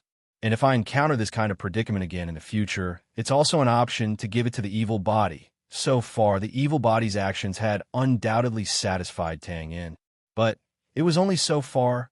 Hey, Sylvia. Huh, you also have a day like this. Tang In's eyesight was so brilliant that he could see Sylvia's predicament at a glance. He couldn't help but urge a few times, "Go, what are you waiting for? Beat her up, beat her up. Yo, you're really going to do it." Leaning forward, Tang In's interest was completely piqued. He stared at the screen without blinking, and then raised his eyebrows. She's dead so quickly? Oh, she's knocked out. Don't be like this. You should have teased her for a while first. There's no pleasure at all. Raising his hand in annoyance, Tang In now wished he could pass through the screen and replace the evil body's position. Then, he could catch Sylvia and give her a good beating, so as to release the sullen feeling of being chased by the other party day and night for more than 10 days. On the screen, the evil body had already picked up Sylvia and started running. Tang In was regretful, but he could only restrain his mood and continue to watch. It's just a knockout, so it shouldn't be over yet. TSK, don't tell me you want to find a remote place to torture her? Oh, this is really too evil. It doesn't match my usual noble personality at all. But I like it. Needless to say, Tang In deeply detested Sylvia. Now that he could see her in such a difficult situation, his heart naturally felt very comfortable. Then, haha, I really found a hidden cave. Interesting, too interesting. My God, what's the point of fighting it this time? Fast forward, fast forward. The loud laughter suddenly stopped. Tang In blinked and stared blankly at the screen. After a fast forward, the scene of the evil body forcibly leaning over and kissing Sylvia suddenly appeared. He suddenly felt as if thunder was rolling. This rhythm seems a bit wrong. The facts prove that Tang In's guess was correct. And this rhythm wasn't just a little bit off. The scene on the screen was naturally the scene of the previous sealed cave in the steep valley. There were elements of coercion, eroticism, danger, and extreme humiliation. Tang In now finally understood why the old butler's expression was so strange just now. After a long while, a roar full of depression, entanglement, anger, and a trace of filthy excitement and other emotions rang out. What the F***CK? You really did it. Since you did it, you should at least finish it. What the F***CK are you trying to do with just a few hits? I'll be despised by her, you bastard. Bah, let's take a step back and say that after finishing it, you have to kill her, boss. You can F***king pull up your pants and run away. But what about me? Wait, it seems like this is me. What the F***CK? F***CK? F***CK? Tang In was now completely furious. He grabbed his hair and wished he could lift himself up. What the F***CK is going on? Did I F***CK Sylvia? The body was, but the mind wasn't. Isn't this nonsense? Who the F***CK would believe it? In fact, Tang In, as the main body, naturally understood the thoughts of the evil body. It was nothing more than wanting to collapse Sylvia's faith and bring her eternal torment. But knowing didn't mean that he could understand. If the sober Tang In at that time, although he would also take liberties and humiliate Sylvia, it was only limited to the battle. This didn't mean that Sylvia wasn't charming. The key point was that Tang In wouldn't think in that direction at all. He only wanted to get rid of Sylvia or directly kill her. However, there was no doubt that the evil body Twain naturally did not lack evil thoughts. It was indeed worthy of its name. In the end, it actually came up with such a scheme, and then it made Twain's original body take the blame. Tang didn't dare to imagine what it would be like to meet Sylvia again. Sylvia had already made up her mind to kill him, and now she was humiliated like this. She was afraid of death and wanted to chop him into pieces every time she dreamed. After venting, Tang In no longer had a good impression of the evil body. But things had already come to this, and there was no use in regretting it. Shaking his head, Tang In waved his hand to disperse the light screen. He got out of bed and pushed open the door of the hospital bed. Then he couldn't help but be stunned. It turned out that the outside also looked like a deputy hospital. When he turned his head again, the wooden door that had just been pushed open had the words "operating room" written on it. Click! The old butler was lying on a wrought tan chair outside, resting with his eyes closed. He glanced over when he heard the sound. That cough. The old butler's expression was as calm as ever, but Tang In now felt a little guilty. And most importantly, Tang In was sure that the old butler wouldn't let go of this opportunity to ridicule him, just like how he had tirelessly gossiped about him before. He pretended to look around and said in surprise, "Oh, old butler, your hands are simply amazing. It's exactly like a hospital. This is just a small clinic." "Oh, is it? Then the decoration is so gorgeous?" "Haha, of course it's losing money." After a few dry laughs, Tang In tried to find something to say. "Does this clinic have a name?" "It's called a small clinic. I used to open it." Well, that's not what I meant. Think about it carefully. The decoration is so good. Of course the business is good."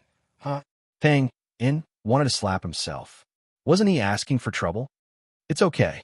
The old butler shook his head lightly and suddenly asked, "How is Sylvia?" "Here it comes." Tang In's body suddenly tensed up. His expression changed and then returned to normal. He said exaggeratedly, "What can Sylvia do?" Old butler, don't tell me you like Sylvia." "Well, although Sylvia is really pretty, it's impossible for you and her to be together."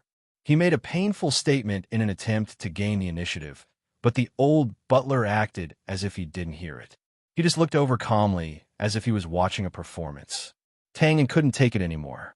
He pointed at himself exaggeratedly. "Hey, what's with your eyes? Do you think I like, Sylvia?"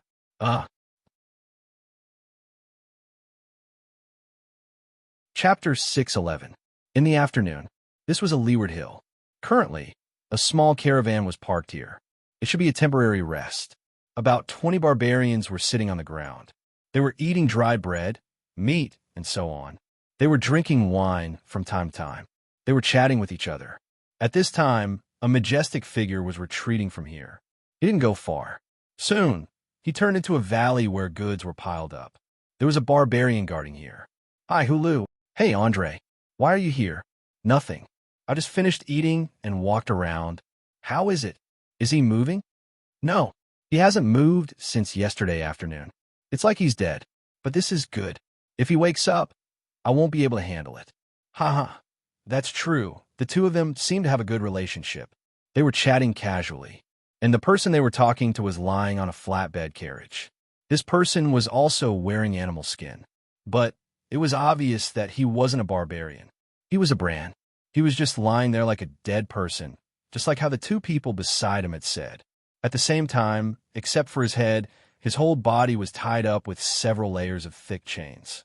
Every part of his body was firmly locked. Moreover, just by looking at it, one could tell that this chain was not ordinary. If such a big formation was used to tie up a violent demon beast, it would be reasonable. But it was a little strange to tie up a brand man. He didn't have a strong body. His facial features were ordinary. He even looked a little pale. It seemed that he was malnourished. But from the way these two people were talking, it seemed that they were afraid of this brand man who was tied up like a dumpling. It seemed that they didn't want to breathe a word about him. After a while, Andre seemed to have thought of something. He smiled and said, "Hulu, you haven't eaten yet, right? Why don't you go and eat first?" I saw Old Pie and the others open a jar of wine. "There's wine." The barbarian, called Hulu, seemed to be a drunkard. His eyes lit up when he heard this. But he was a little hesitant. "No, it's my turn to look after the goods today. And this guy, Tisk, I thought it was something else." Andre patted Hulu's shoulder and waved his hand. "Go ahead. I'll keep an eye out for you." This. Hulu was obviously tempted, but he also seemed a little embarrassed. At this time, Andre waved his hand again and laughed. Go quickly. The wine will be gone if you're late. Haha, thanks, Andre. In the end, Kulu couldn't resist the temptation of the wine. Hearing this, he patted Andre's shoulder and thanked him. Then, he hurried out of the valley. Seeing Hulu's figure disappear, Andre's face lit up with joy. He walked to the entrance of the valley and looked around. He folded his palms and placed them by his mouth, blowing out a few bird cries that sounded very similar to the ones he had heard before. Suddenly, a silhouette rushed over from the side of the hill. Her footsteps were light and graceful. She couldn't stop smiling on her charming face. It was a beautiful barbarian woman, Big Brother Andre. As soon as she arrived, the woman didn't intend to stop. She threw herself into Andre's arms. With a beauty throwing herself into his arms, Andre naturally wouldn't refuse. He stretched out his arms and hugged her. After hugging for a few seconds, Andre took the initiative to loosen his arms. Then he took half a step back and flipped his right hand. A beautiful yellow flower instantly appeared. Haha, Shini. I found this when I was scouting this morning. Do you like it? Then he scratched his head. I know you like flowers, but the current situation doesn't allow it. When I return to the Imperial City, I'll find some exquisite flowers from the south for you. No need to go through so much trouble. I like this very much. Shini happily took the flower and sniffed it. Then she boldly stared into her sweetheart's eyes and said softly, as long as it's from Big Brother Andre, I'll like it. Shini. Andre immediately showed undisguised joy and gratitude when he heard this. He placed his hands on Shini's waist, lowered his head, and kissed her lips that were as delicate as flowers.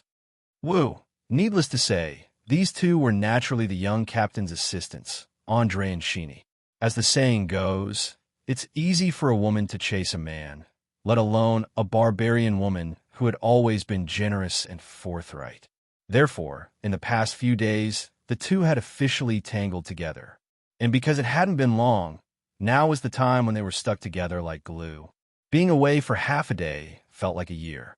Thus, Andre's seemingly kind action of watching over her was self-evident. It could be said that he had put a lot of thought into it.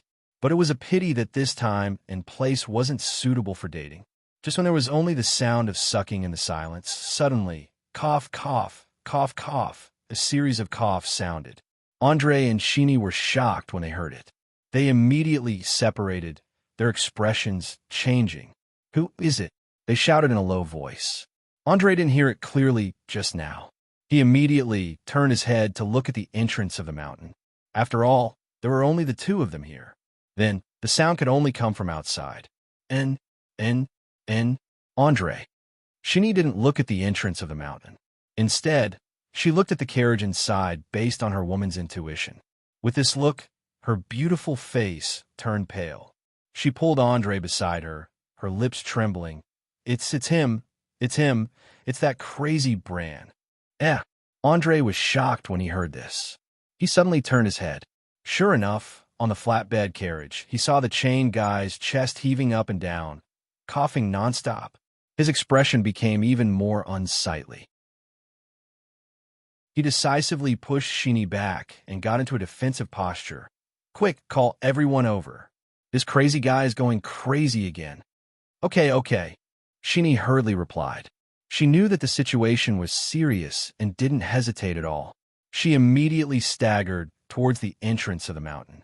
At this time, Andre didn't dare to retreat or move forward. He stared at the trembling body on the carriage, his expression extremely nervous. Logically speaking, no matter how powerful this person used to be, since he was caught and tied up like this, he should be no threat at all. But Andre naturally didn't think so. He knew too well how terrifying this crazy Bran was. Speaking of which, it had been a week since they caught him. Because of some special reasons, they couldn't kill this Bran and could only bring him along. And the days of suffering started from that day. The team had just set out for half a day when this crazy Bran suddenly jumped up. His eyes were blood red, and he killed everyone he saw like a demon from the abyss. Fortunately, they had a few tribes with them at that time, and this crazy Bran seemed to have a bit of sanity. He didn't take the opportunity to break out of the encirclement, but just killed blindly. In the end, they relied on their numbers to take him down with great difficulty. With this first experience, they naturally didn't dare to be careless.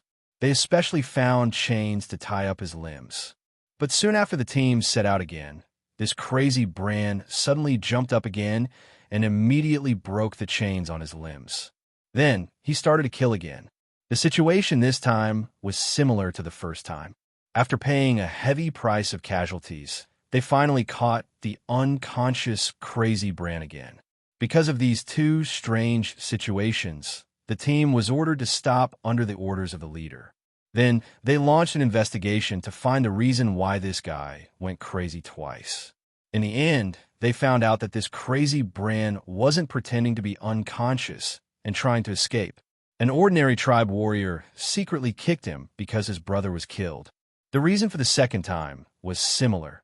The leader once speculated that this crazy Bran seemed to be able to sense any danger to him, even if he was unconscious. And once he sensed it, he would immediately start to kill. After knowing the reason, Andre and the others were a bit dumbfounded. So this wasn't a F***king captive, but an immobile master? There was no way. They could only gently move this crazy Bran onto the carriage. Regarding this, Andre dared to swear to God that he would never be so careful and nervous, even if he was carrying a box of gold bars. This wasn't the end. In order to prevent this kind of situation from happening again, they found more than 10 feet long cold iron chains and firmly tied him up. But just as the chains were handed over, this sensitive crazy Bran actually jumped up again. F***ck. In order to tie this guy up with the chains, they lost more than 100 people and also seriously injured a few experts of the caravan.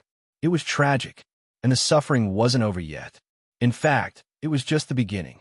Not sure if it was because of the chains, this crazy Bran would jump up and go crazy every once in a while. If it was short, it would be a few hours, and if it was long, it would be a day.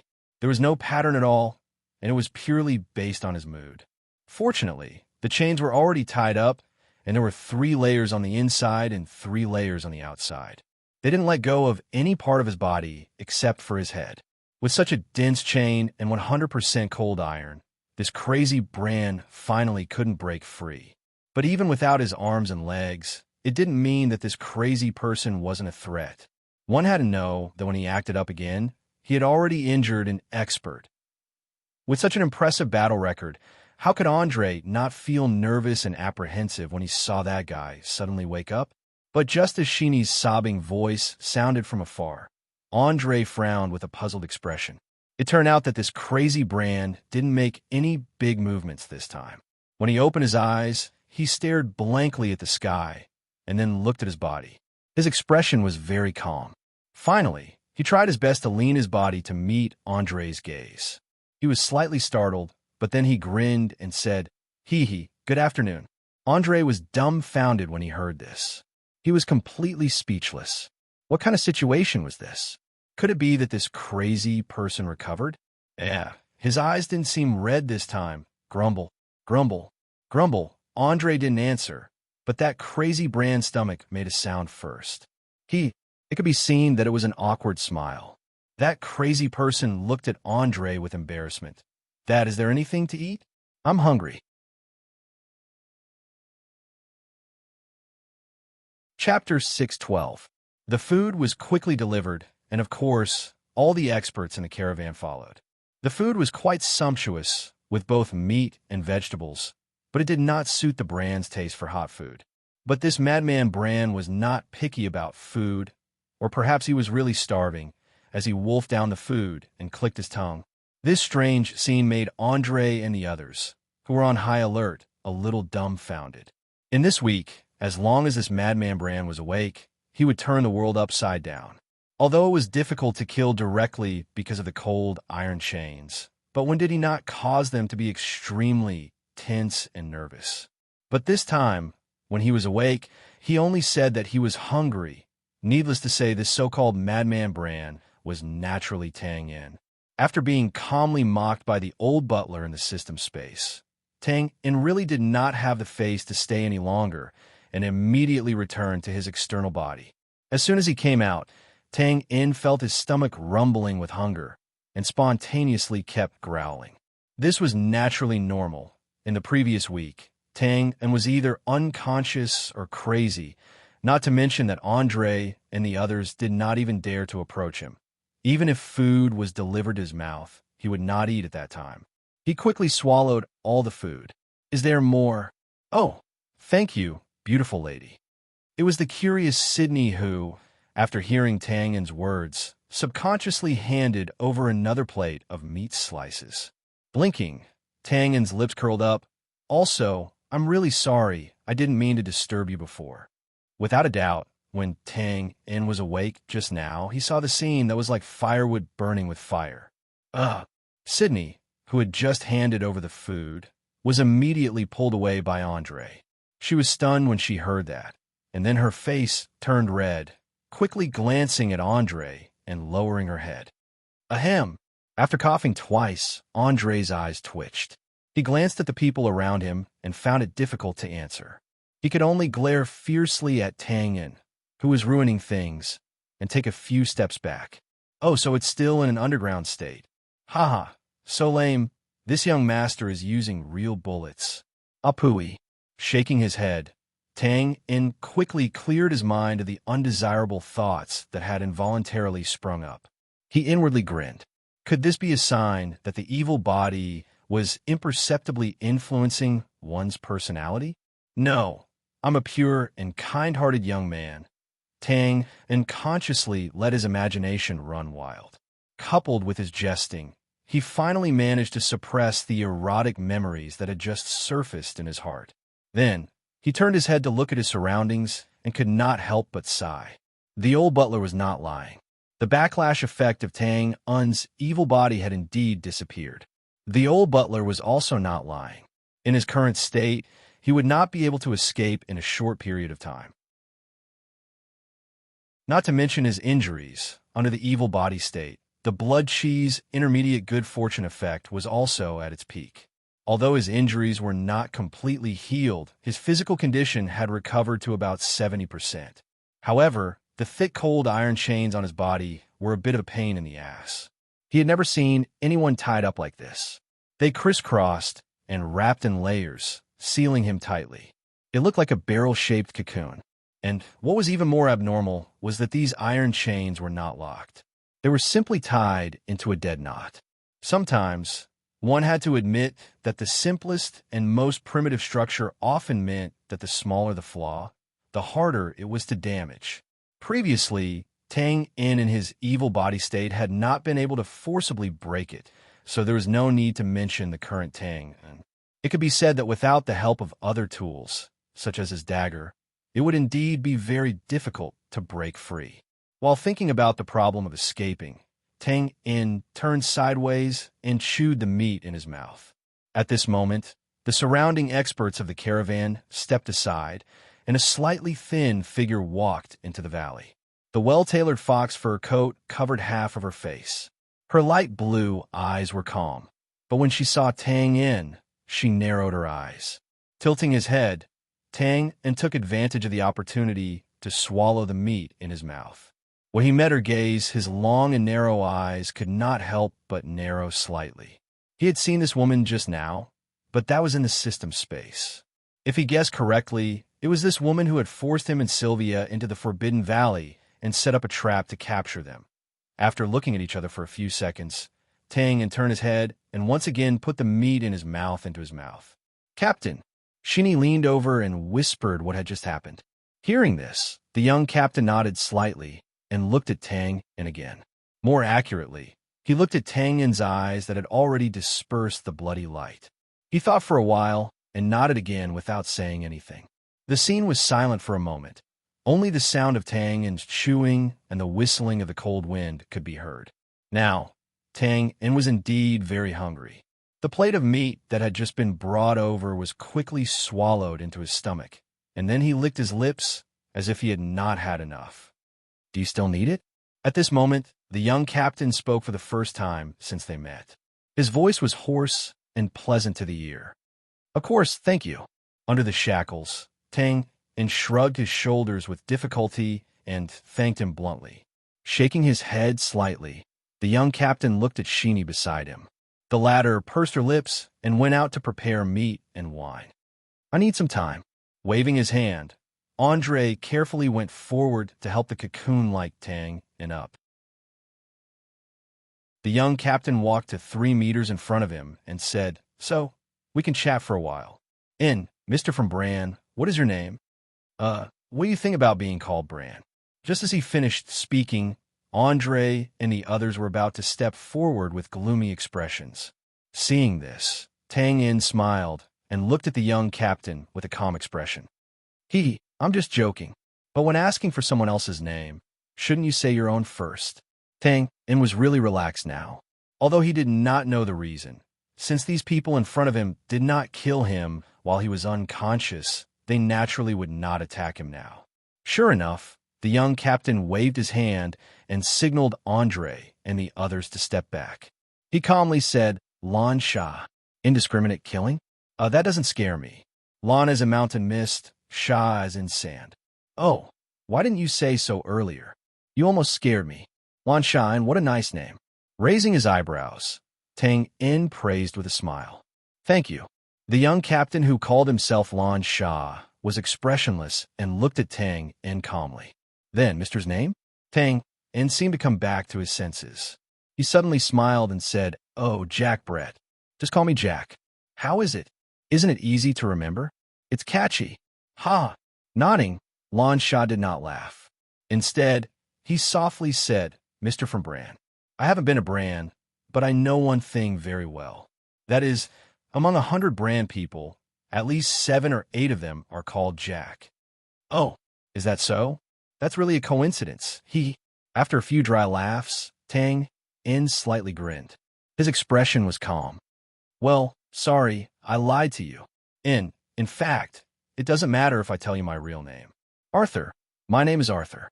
"Arthur, good name." Lan Sha raised his head, the corners of his mouth raised. This time there are 5 of them out of 100 people. "Mr. Arthur, keep up the good work." Even if Tang Yin's old face was comparable to the city wall, he could not help but feel a little embarrassed. He coughed a few times. "Ahem. Actually, Arthur is a good name. Besides, a name is just a code name. Don't worry about these details. Damn, this chick is even more difficult to deal with than I thought." After watching the replay on the screen, Tang Yin was already wary of Lan Sha, who knew the art of war and even managed to trick the evil body at the end. Unexpectedly, after a short confrontation, Tang Yin found that he seemed to have underestimated the opponent. "That's true." Lan Sha nodded thoughtfully, squinting at Tang Yin. "So, it seems that Mr. Arthur has done some great things. Even in the northern wilderness, you have to hide your name. Damn, this is the rhythm of tricking me." Tang Yin blinked, his expression emotional.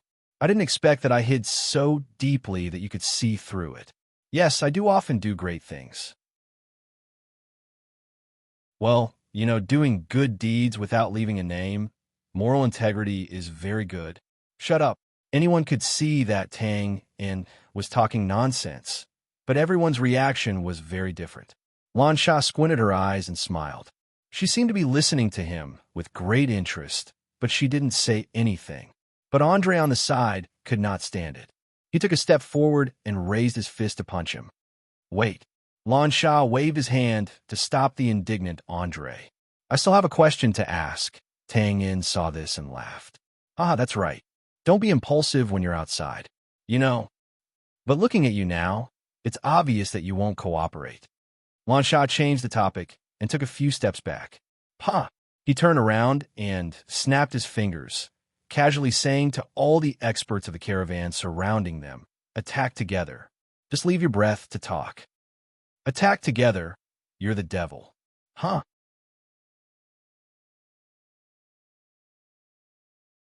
Chapter 613. F***CK. Wait. Tang Yin's expression changed as he looked at the caravan masters who were obviously up to no good. He shouted for them to stop. At the same time, he cursed in his heart. Changing faces faster than flipping a book is a common skill of women. Lan Sha is like this, and Sylvia is also like this. Tang Yin was now like a tiger in the plains, a dragon in shallow water. With the layers of cold iron chains on his body, he could not display his skills at all. Once the caravan masters in front of him all came, although they probably would not kill him, they would inevitably beat him up. What was even more tragic was that only his face was exposed. Tangen's call for them to stop had no effect because Lan Sha continued to walk outside without even looking back. He seemed to be worried that the next scene would splatter his blood all over her. F***CK. Tangen could not help but feel that something was wrong. His thoughts turned quickly, and then he raised his eyebrows and shouted again. I'll be honest, I'll tell you. If you want to know why, I'll tell you everything I know. His footsteps paused, as if he was waiting for this sentence. Lan Sha turned his head, and the corners of his mouth rose again. Oh? Is that so?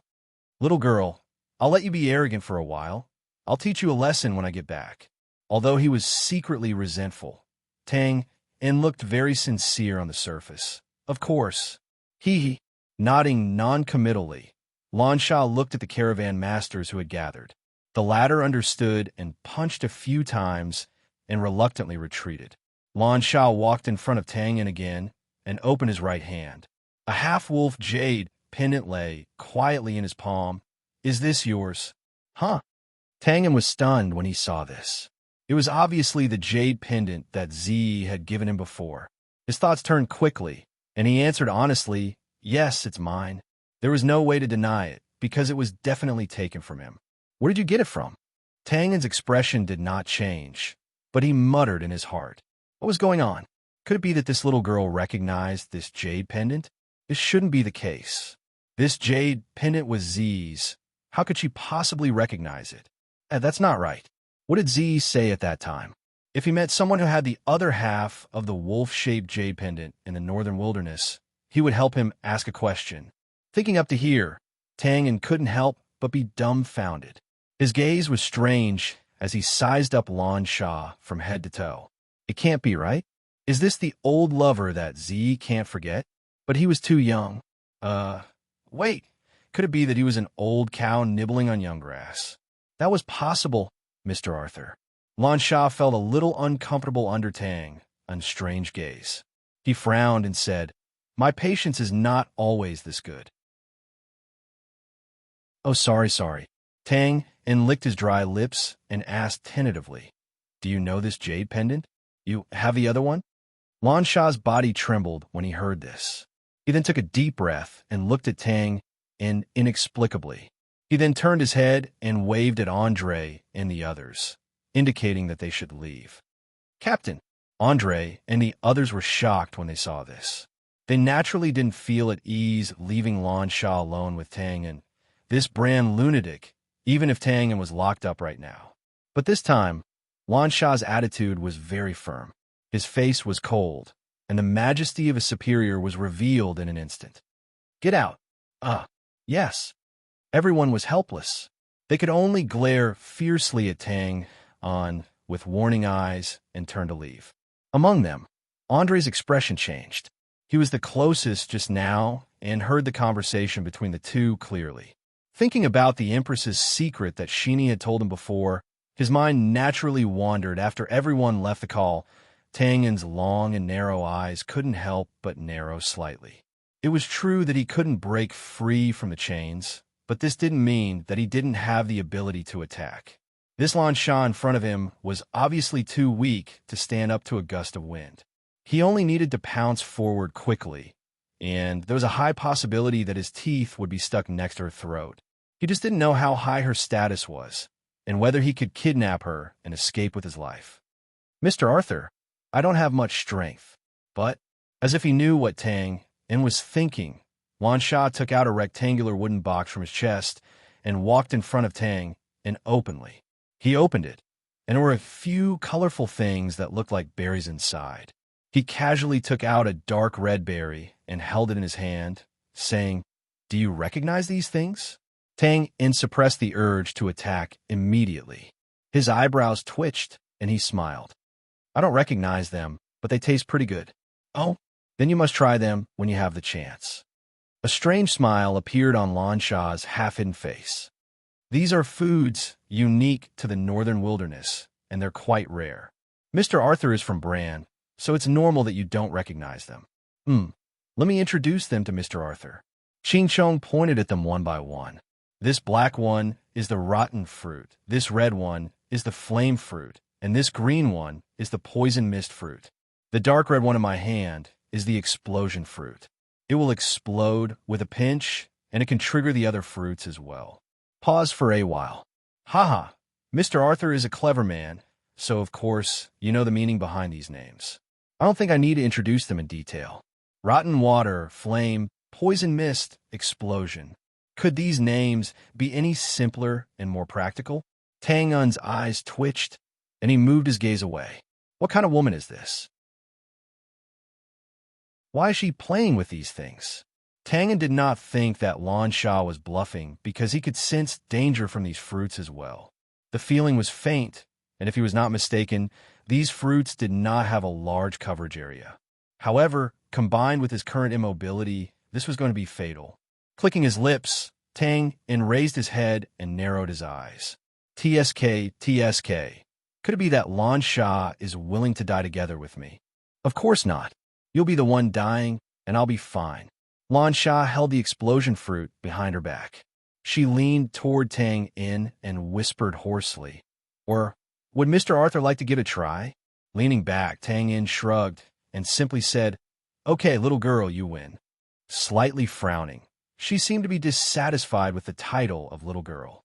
However, Lan Sha did not dwell on this issue and asked, "Mr. Arthur, you still haven't answered my previous question." Helplessly nodding, Tang indirectly said, "This thing was given to me by someone. Who is it? Do you have the other half of the jade pendant?" Tang Un did not directly answer. What kind of joke was this? That was Z, whom the barbarians hated to the bone. If he said it out loud, would he still be alive? Then he looked at the somewhat angry Lan Sha and quickly said, "The person who gave it to me said that when I meet the owner of the other half of the jade pendant, I should help him convey a few very important words. Well, I'm a person who keeps my promises, so if I don't see the other half of the jade pendant, I won't say it." Tang Un's mind was very agile. Seeing that Lan Sha kept asking questions about the jade pendant, he quickly determined that the other half of the jade pendant was his life-saving talisman. Therefore, after releasing some tempting benefits, he would naturally infinitely exaggerate the importance of Z's request. Lan Sha frowned again, and his face sank. "Mr. Arthur, then you can beat me to death." Directly interrupting the threat, Tang Un lay lazily on the carriage. "But there is something I want to say first. My brain is not very good. If something happens to me after I get beaten up, it is very likely that I will forget some important words I want to convey." This was a blatant threat and also a psychological game. However, Lan Sha was obviously a little excited before and carelessly asked questions about the jade pendant, which gave Tang Un something to use against him. It could be said that one careless move and the whole game would be lost. Narrowing his eyes, Lan Sha did not fly into a rage out of humiliation. After a moment of silence, he should also know that he made a mistake in his impatience. He calmly said, "Mr. Arthur, you're indeed very smart." "Haha, same to you. Little girl, you're still too inexperienced to compete with me in a battle of wits and courage." "Okay, one last question." Lan Sha's right hand, which was holding the exploding fruit, reached above the wooden box. "Mr. Arthur, you only have one chance to answer. Please think carefully before you answer. If you answer incorrectly, I'll immediately crush the exploding fruit." Tang Un heard this and curled his lips. "What are you saying? I'm an honest person. Don't scare me." "Honest." Lan Sha's mouth curved into a mocking smile, as if he had heard a joke. "Are you talking about the name Arthur? Or the lifelike disguise on your face before? Mr. Arthur, in my opinion, there's no part of your body that can reveal the truth."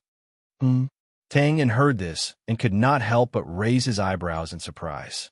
There was no mirror here, so naturally, he did not know that the disguise on his face had been seen through and removed. In fact, this disguise was not seen through by Lan Sha, but it fell off automatically after being soaked in blood. After saying this casually, Lan Sha returned to the topic. My question is, how old is the person who asked you to convey the message? Tang Yin blinked and was stunned for a moment. This was not Tang Yin thinking about how to lie. There was no need to hide this question. The key point was that Tang Yin did not know how old Z was.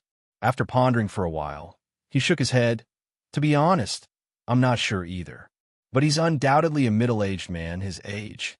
Well, he should be around 40 years old. This was the truth. Z had been on the battlefield for decades, so he should be around 40 years old.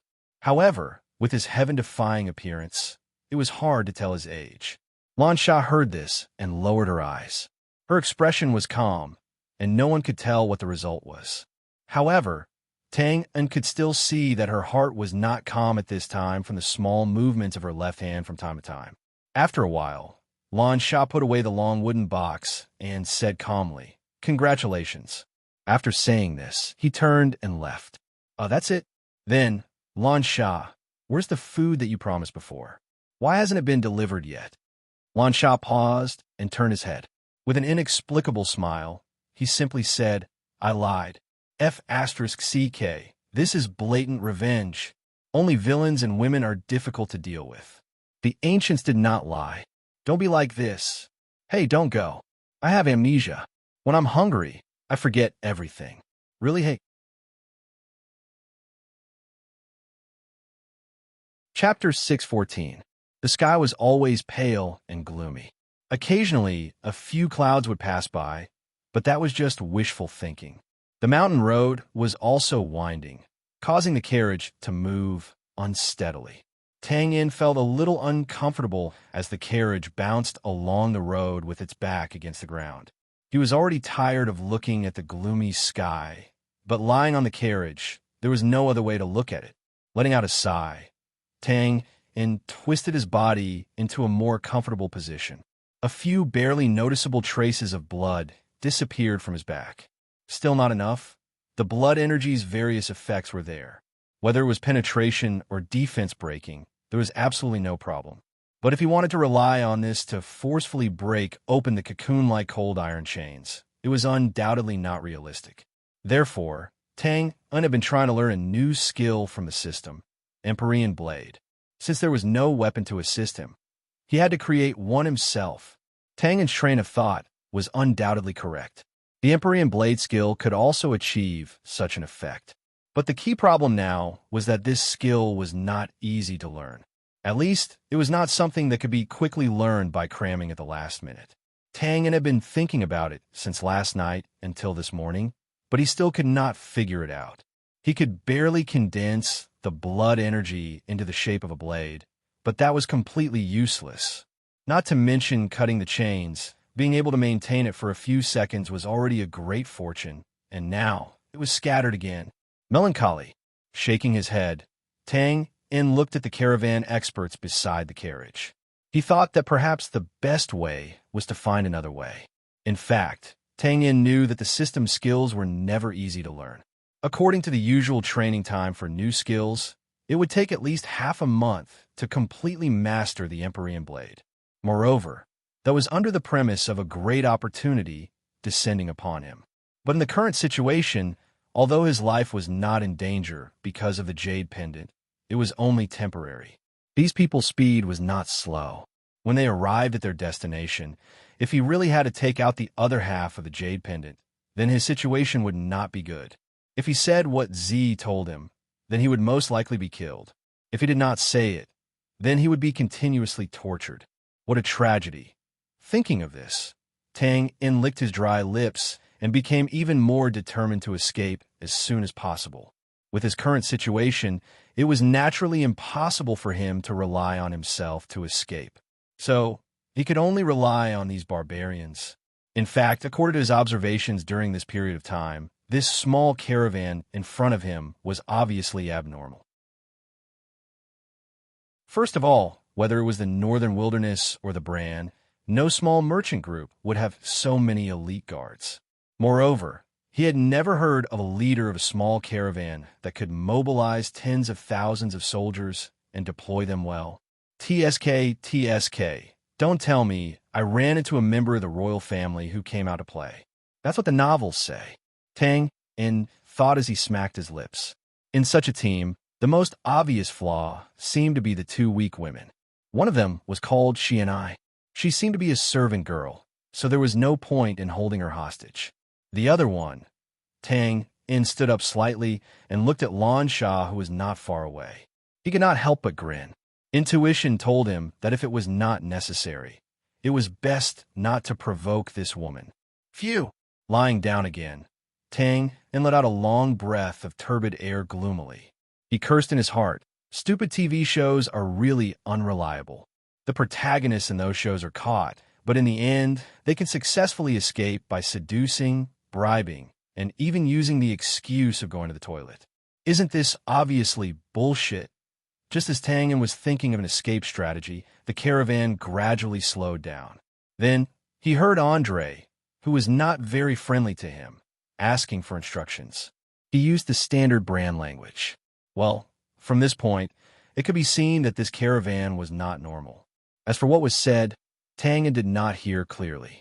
It seemed that the caravan did not have enough food and needed to find a nearby place to replenish. As expected, the caravan soon turned west and entered a medium-sized tribe. At this time, Tang In realized that the goods in the carriages next to him were actually children's toys. It was quite unbelievable. After entering the tribe, a tarpaulin tent was set up around Tang In's carriage. Lan Sha and the others obviously did not want him, a brand, to be exposed in the eyes of the people in the northern wilderness, so as not to cause any unnecessary trouble. And Tang In naturally did not want to be exposed, so he sat in the carriage obediently. After finding an open space, a few carriages blocked the front, revealing many different kinds of toys. The stalls began to be set up. Tang In's carriage was surrounded and stopped at the corner of two stone houses. The location was quite hidden. More than 10 meters away, some caravan masters were constantly wandering around. They seemed to be strolling idly, but all the areas around the carriage were firmly locked. It was obvious that they were guarding against Tang and suddenly going crazy. But now, Tang In naturally could not cause any trouble. Lan Sha would not kill him because of the jade pendant. But if he fell into the hands of other barbarians, the result would be hard to say. Because of the tarpaulin, Tang In could only see darkness in front of him. But he could clearly hear the noise outside. Most of them were children's screams, mixed with bargaining and shouting. It was very lively. Among them, a familiar hoarse voice came intermittently from nearby. Buy more food and wine, the best marinated ones. The price doesn't matter. Be fast. We need to get back as soon as possible. Was it that woman? Tang In raised his eyebrows and shouted, Hey, Lan Sha, how's business?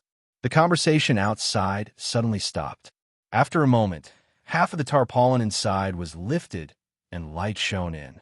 Lan Sha, holding a long wooden box, approached the carriage with a calm face. It's a so. What's the matter? Nothing, just chatting casually. Tang In answered casually. His eyes swept over the long wooden box and the exploding fruit in Lan Sha's right hand. He could not help but grin. Don't be like this. Relax. Don't make it sound like you're going to sacrifice yourself to blow up a bunker every time you talk. Bunker? What's that? Lan Sha did not care about Tang In's joking tone. Or maybe she really had nothing to do now. She casually leaned against the side of the carriage, blocking the view of outsiders. It's a kind of military building used for defense. It looks a bit like this carriage that's surrounded on all sides, with only a hole exposed. The people inside can fight outside, but the people outside can't fight inside. Bran has this kind of military building. Lan Sha frowned slightly when he heard this. He only pondered for a few seconds and immediately shook his head. It's flashy but not practical.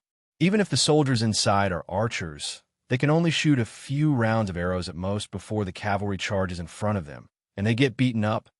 Yeah, huh? That's because there are no machine guns here. Why don't you let the cavalry charge in? Tang In smiled, and his expression was somewhat noncommittal. But it was undeniable that Tang In was also a little shocked at this time. In just a few seconds, Lan Sha in front of him actually saw the limitations of the bunker in the era of cold weapons. This was not the kind of quick thinking that ordinary people or even ordinary generals could have. Sharp eyes. As if he saw Tang Yin's disapproval, Lan Sha pursed his lips. The wisdom of brand people is indeed not to be underestimated.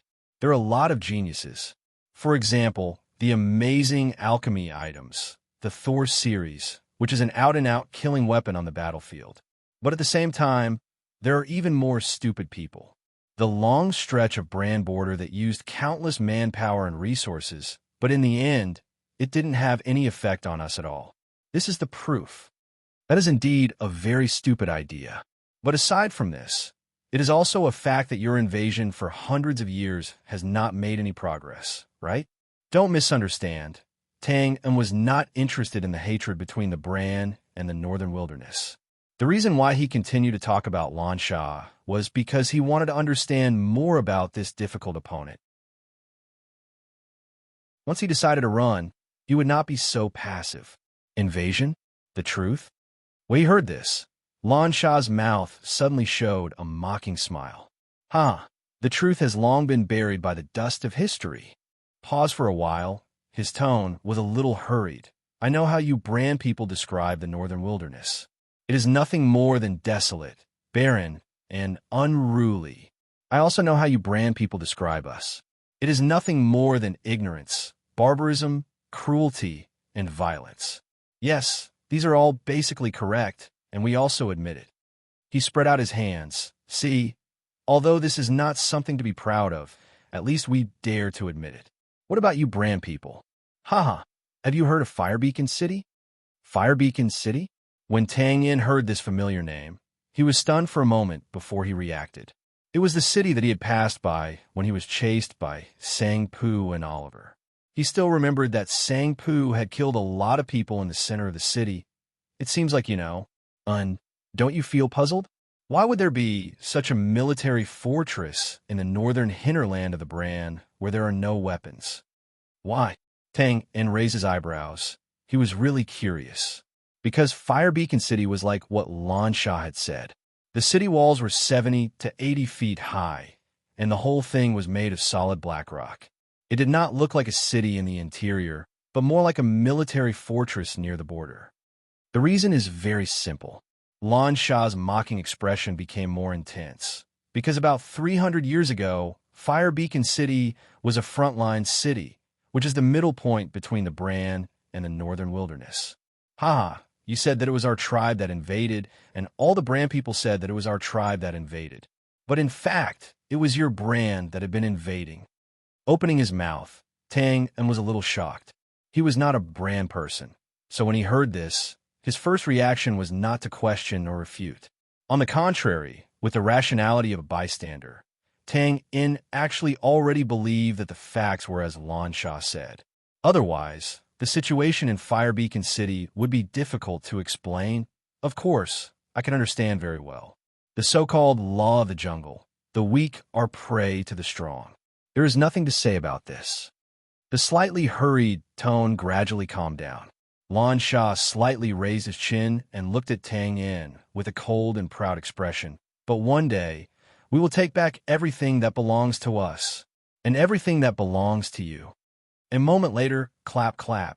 Tang Yin clapped his hands under Lan Sha's somewhat puzzled gaze and nodded. I wish you that your wish can be fulfilled.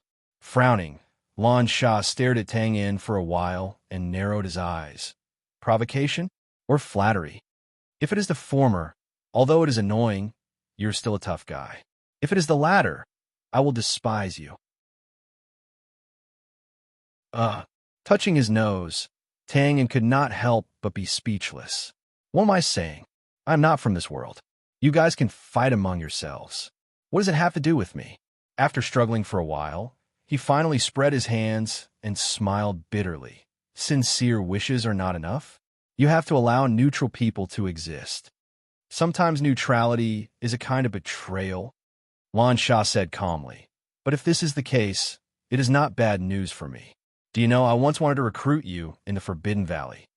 You want to recruit people who despise you? Personality has nothing to do with strength. I don't appreciate it, but it doesn't mean that I won't use it. Tang Yin nodded and smiled. What about now? Do you still want to recruit me? I can betray you. He shook his head bluntly. No, I don't dare to use you.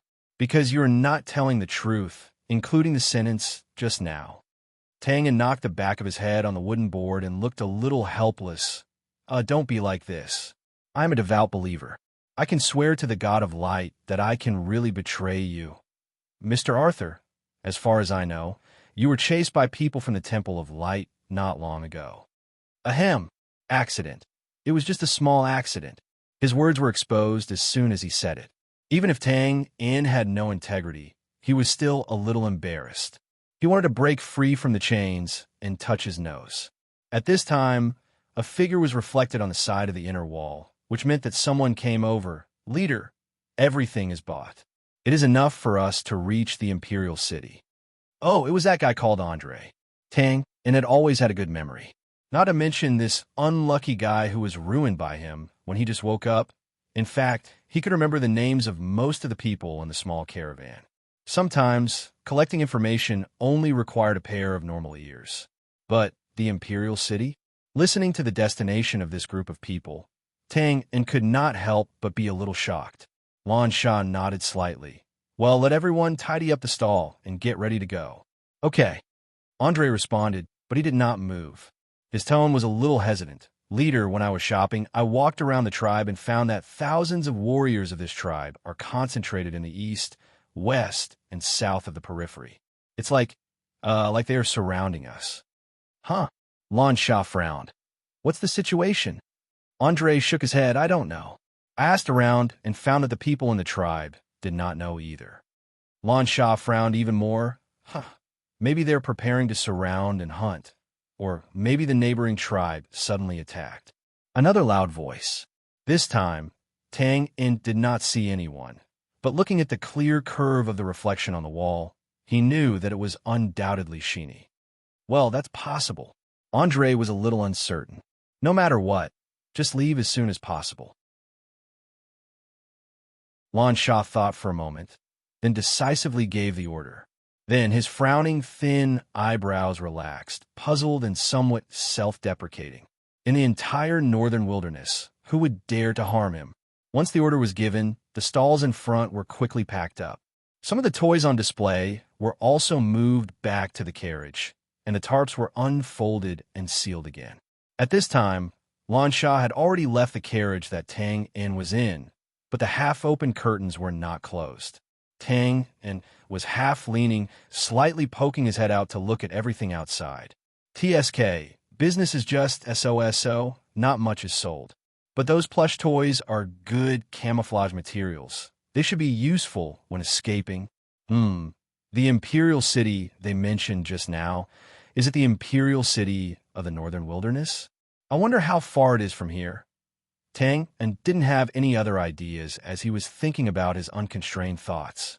Escaping also required time, and now was obviously not the right time. At this time, suddenly, Tang In's body tensed up, and a faint chill passed through his heart. Then he slowly relaxed, and his expression returned to normal, but his eyes glanced at some nooks and crannies in his line of sight. Damn, the situation is not right. Tang In's eyesight was very good, and he was an expert in hiding and ambushing. He had only glanced a few times, and had already confirmed that some people were slowly encircling them. However, Tang In was somewhat surprised, even though he knew that some people were up to no good. He didn't know who the other party's target was. Could it be him? As a brand imposter, it was indeed easy to attract hatred here. However, there was one thing that didn't make sense. If the other party had discovered his identity, they could have just openly denounced him. There was no need for them to act so sneakily. Was it Lan Sha and the others? It was a bit strange. Their status was obviously not low, and they could mobilize tens of thousands of barbarians at will. Who would dare to stroke the tiger's whiskers? Moreover, what was the other party's purpose? To snatch this carriage of toys? Wasn't this ridiculous, Tang In was rapidly thinking about all kinds of possibilities and judging whether there was a good opportunity to escape in this chaos. A group of dozens of people strode forward from the left side of the carriage. The leader of the group was a middle-aged barbarian. It seemed that his status wasn't low, and his face was full of excitement. The middle-aged barbarian was still a few steps away from Lan Sha, but he had already bent down to greet him with a respectful expression. "Greetings, Lan Sha." Lan Sha had waved his hand to interrupt him, and Tang hadn't heard the rest of the honorific. However, it was obvious that Lan Sha's identity wasn't as simple as he had imagined. The following situation was similar to a small official meeting an imperial envoy. The middle-aged barbarian couldn't even straighten his back. His expression and movements were full of excitement. On the other hand, Lan Sha remained indifferent and maintained a dignified distance. Then, the middle-aged barbarian made an inviting gesture and spoke in the barbarian language. It seemed that he wanted to invite Lan Sha to stay so that he could entertain him. However, Lan Sha didn't seem to agree. He shook his head slightly and declined. After a while, the scene became very harmonious. However, Tang's vision suddenly froze, and he couldn't help but open his mouth. It turned out that from his angle, he had seen a wisp of familiar dark red color in Lan Sha's slightly raised palm. That exploding fruit? The next moment, boom! The sound of an explosion was heard, and shadows of people were sent flying. A cold voice resounded in the crowd. "The target is the west side of the tribe. Rush out."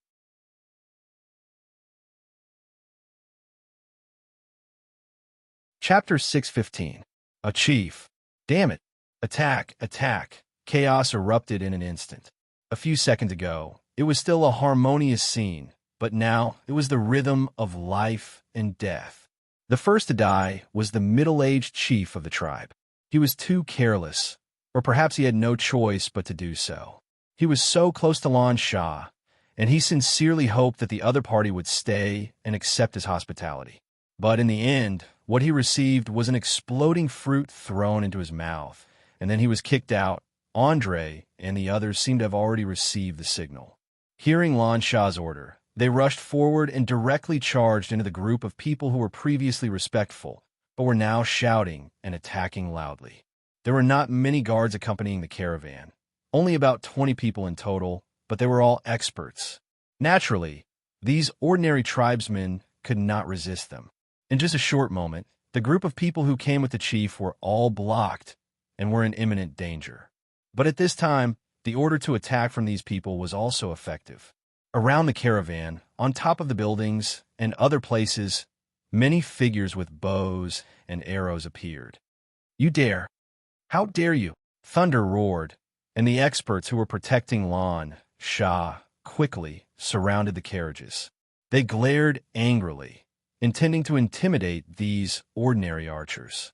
But just as they finished speaking, whoosh, whoosh, whoosh, like a curtain of rain, arrows were shot from all directions.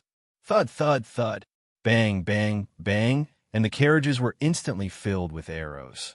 The colorful toys were also directly shot through, flying into the sky or falling back to the ground. Damn it, they really did it. They were just following orders. They don't know who we are. Lan Sha's expression was extremely calm, as if he did not see the sky full of arrows. He pointed at the carriage in front of him. "Push it. Let's leave this open space first." Pause for a while. He held Shini's arm to comfort her. He turned to a lonely carriage behind and ordered, "Also, bring him. Yes. Damn it. Hurry up and run. Can't you forget about me?" Seeing the two experts of the caravan quickly approaching them, Tang could not help but grin gloomily. Although he did not know why these tribesmen dared to attack Lan Sha and the others who were obviously of noble status, there was no doubt that this was a chance for him to escape. Unfortunately, that girl did not forget to bring him along in such a tense situation. There were not many people lying in ambush around the open space. It was not that the dead chief did not want to arrange more people, but the more people surrounded them, the higher the possibility of them being exposed. Not to mention, they were facing Lan Sha, who was almost demonic, but they did not expect that their careful actions, they did not escape from Lan Sha's eyes. Thud, thud, thud.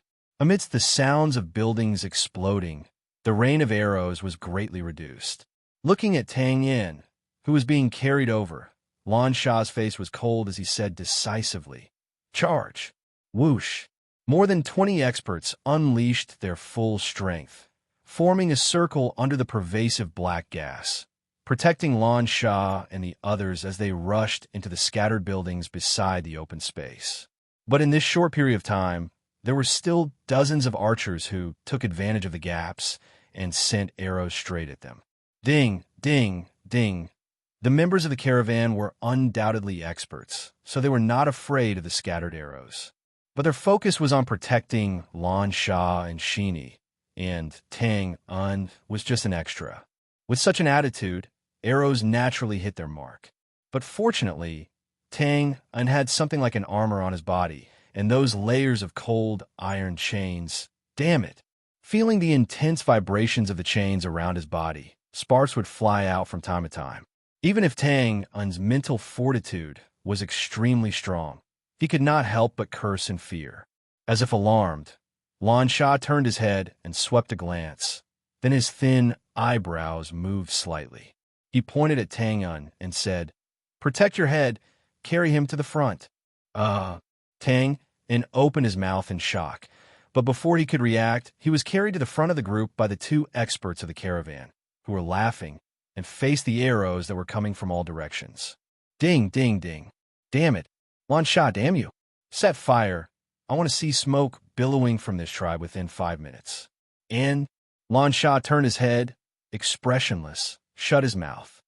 Oh, the decision to attack Lan Shah and the others seemed to be the decision of the chief, and it was not spread in the tribe.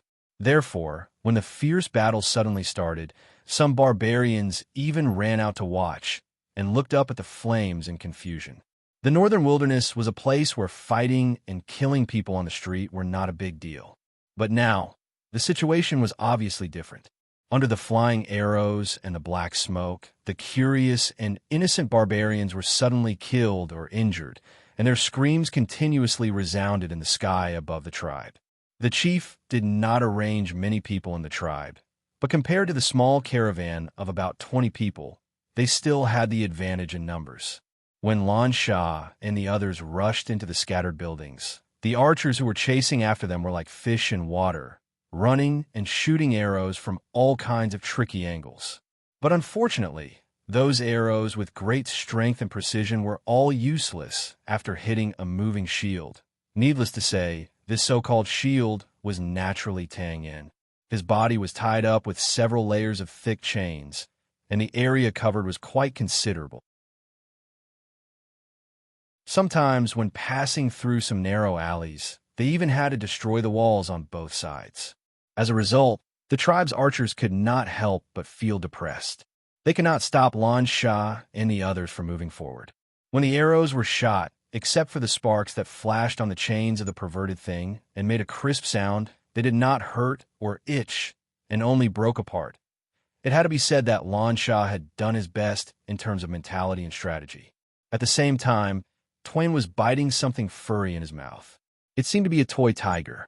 He did not make a sound and allowed the expert from the caravan to lift him up by the back of his neck, humiliating him as if he was a little chick. He only turned his head from time to time and stared coldly at Lan Shah. His gaze was cold and vicious, just like a Real tiger. There was nothing to say. As a captive, he naturally had to have the corresponding awareness. As for revenge, that was something to worry about after they escaped. About 7 or 8 minutes later, with Tang Un as a human shield, the small caravan quickly advanced to the west side of the tribe. There were no casualties in the caravan. The difference between an expert and an ordinary barbarian was still very obvious, not to mention that there were not many ordinary barbarians here. "Captain, there are about 500 barbarians in the west." Andre, who was wandering around the caravan, suddenly ran back with his body covered in blood and ashes. Although it was only a few minutes, his actions were not small. Most of the burning buildings and the billowing smoke were his handiwork. Lan Shah nodded coldly, and his eyes flashed. He pointed at the surrounding tribesmen who were running around like headless flies because of the thick smoke. "Chase them out, we'll blend in with them." Andre was stunned for a moment, and then immediately nodded. Yes. Regarding this daring assassination, it was obviously not the idea of this small tribe leader. They also had some guesses about the hidden power behind this, but no matter who it was, If they dared to assassinate their captain, it was undoubtedly a betrayal of the northern wilderness. Compared to this, using these tribesmen as a shield was a small matter. Looking at Andre, who was leaving with a slight worry, Shini hesitated and asked, "Captain, why don't we break out from the north?" This was indeed a problem, because according to Andre's investigation, there were soldiers in the east, west, and south of the tribe, but there were no soldiers in the north. "We're surrounded by 3. We're missing 1. Lan Sha turned his head to look at the north, but it was already blocked by the thick smoke. He pursed his lips. No matter how bold this tribe leader is, he won't dare to attack us when he knows who we are.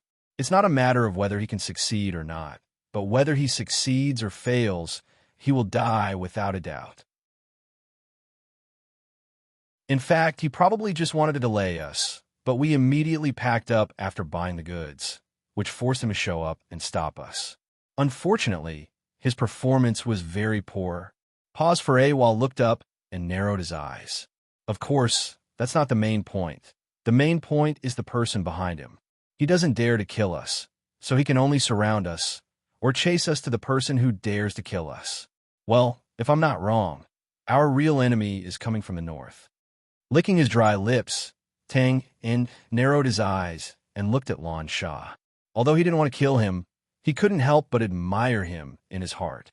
The so-called calm in the face of danger, calm in the face of change, and so on, although often used by many people, in reality, most of them were just words, and there were very few who could do it. However, this woman in front of him, in the face of sudden situation, not only did she cut the Gordian knot and directly killed the enemy leader, she also analyzed the pros and cons of the situation in a short time and planned the next step perfectly. Decisive when it's time to be decisive. Cold-blooded when it's time to be cold-blooded. Such a temperament, such a mind. She really was a natural-born leader. North? Seeming to have thought of something, Shini's face suddenly turned pale, and there were traces of fear. "Captain, could it be?" Waving his hand to interrupt her, Lan Sha looked at the people of the tribe who were being forced to rush forward by Andre and the others. His expression was calm. "It's not certain yet. There's no point in thinking too much." Paused for a while, pursed his lips, and there was a faint murderous aura. "But if that's really the case, then they're looking for death. Let's go." Finishing his words, he waved his hand and led everyone to rush towards the panicked crowd not far away, squeezing through the west gate of the tribe. Behind them, the tribe was completely covered in thick smoke, flames rose to the sky, and the souls of the dead floated.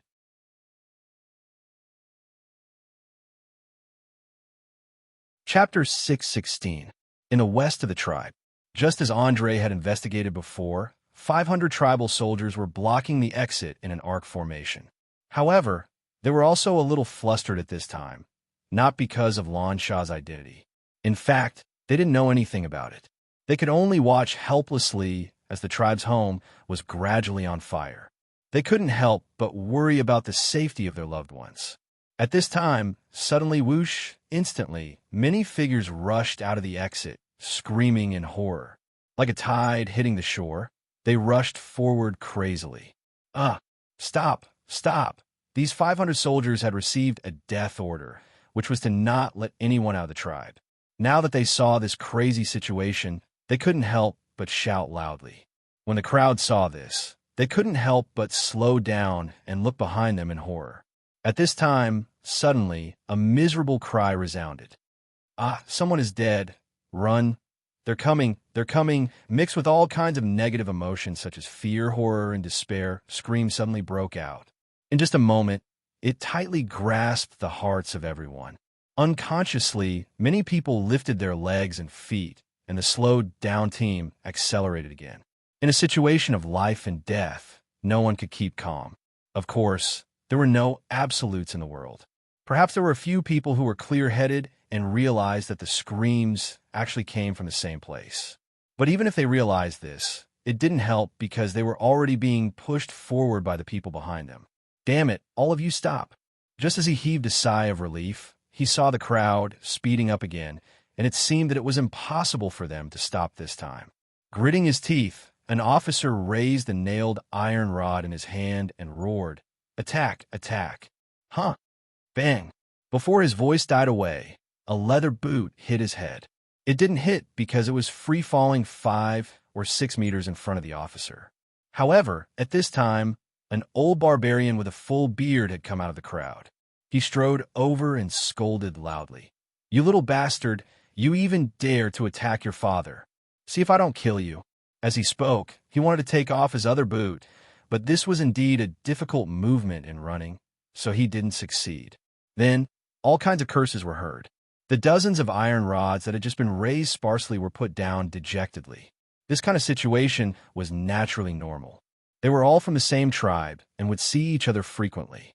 Basically, they were all related to each other. There were even some like the officer who had direct relatives in the crowd. Under such circumstances, it was impossible to place righteousness before family. Moreover, the patriarch was not here. In the blink of an eye, the surging crowd officially collided with the 500 wooden soldiers, causing chaos once again. Some of them directly ran forward. Some of them ran forward involuntarily. And some of them were like the old barbarian, waving their boots in the air in an attempt to place righteousness before family. This chaotic scene made the soldiers who came from the east and south dumbfounded. Then a roar came from somewhere. "They're over there! They're over there!" Just like what was said just now, they were all from the same tribe, so they would see each other frequently. As such, strangers like Lan Sha were naturally more eye-catching, not to mention the strange-looking Tang Yin. Fortunately, they had already rushed to the periphery of the crowd in the chaos just now. Casually slapping away a few soldiers who were blocking him, Andre's body shook.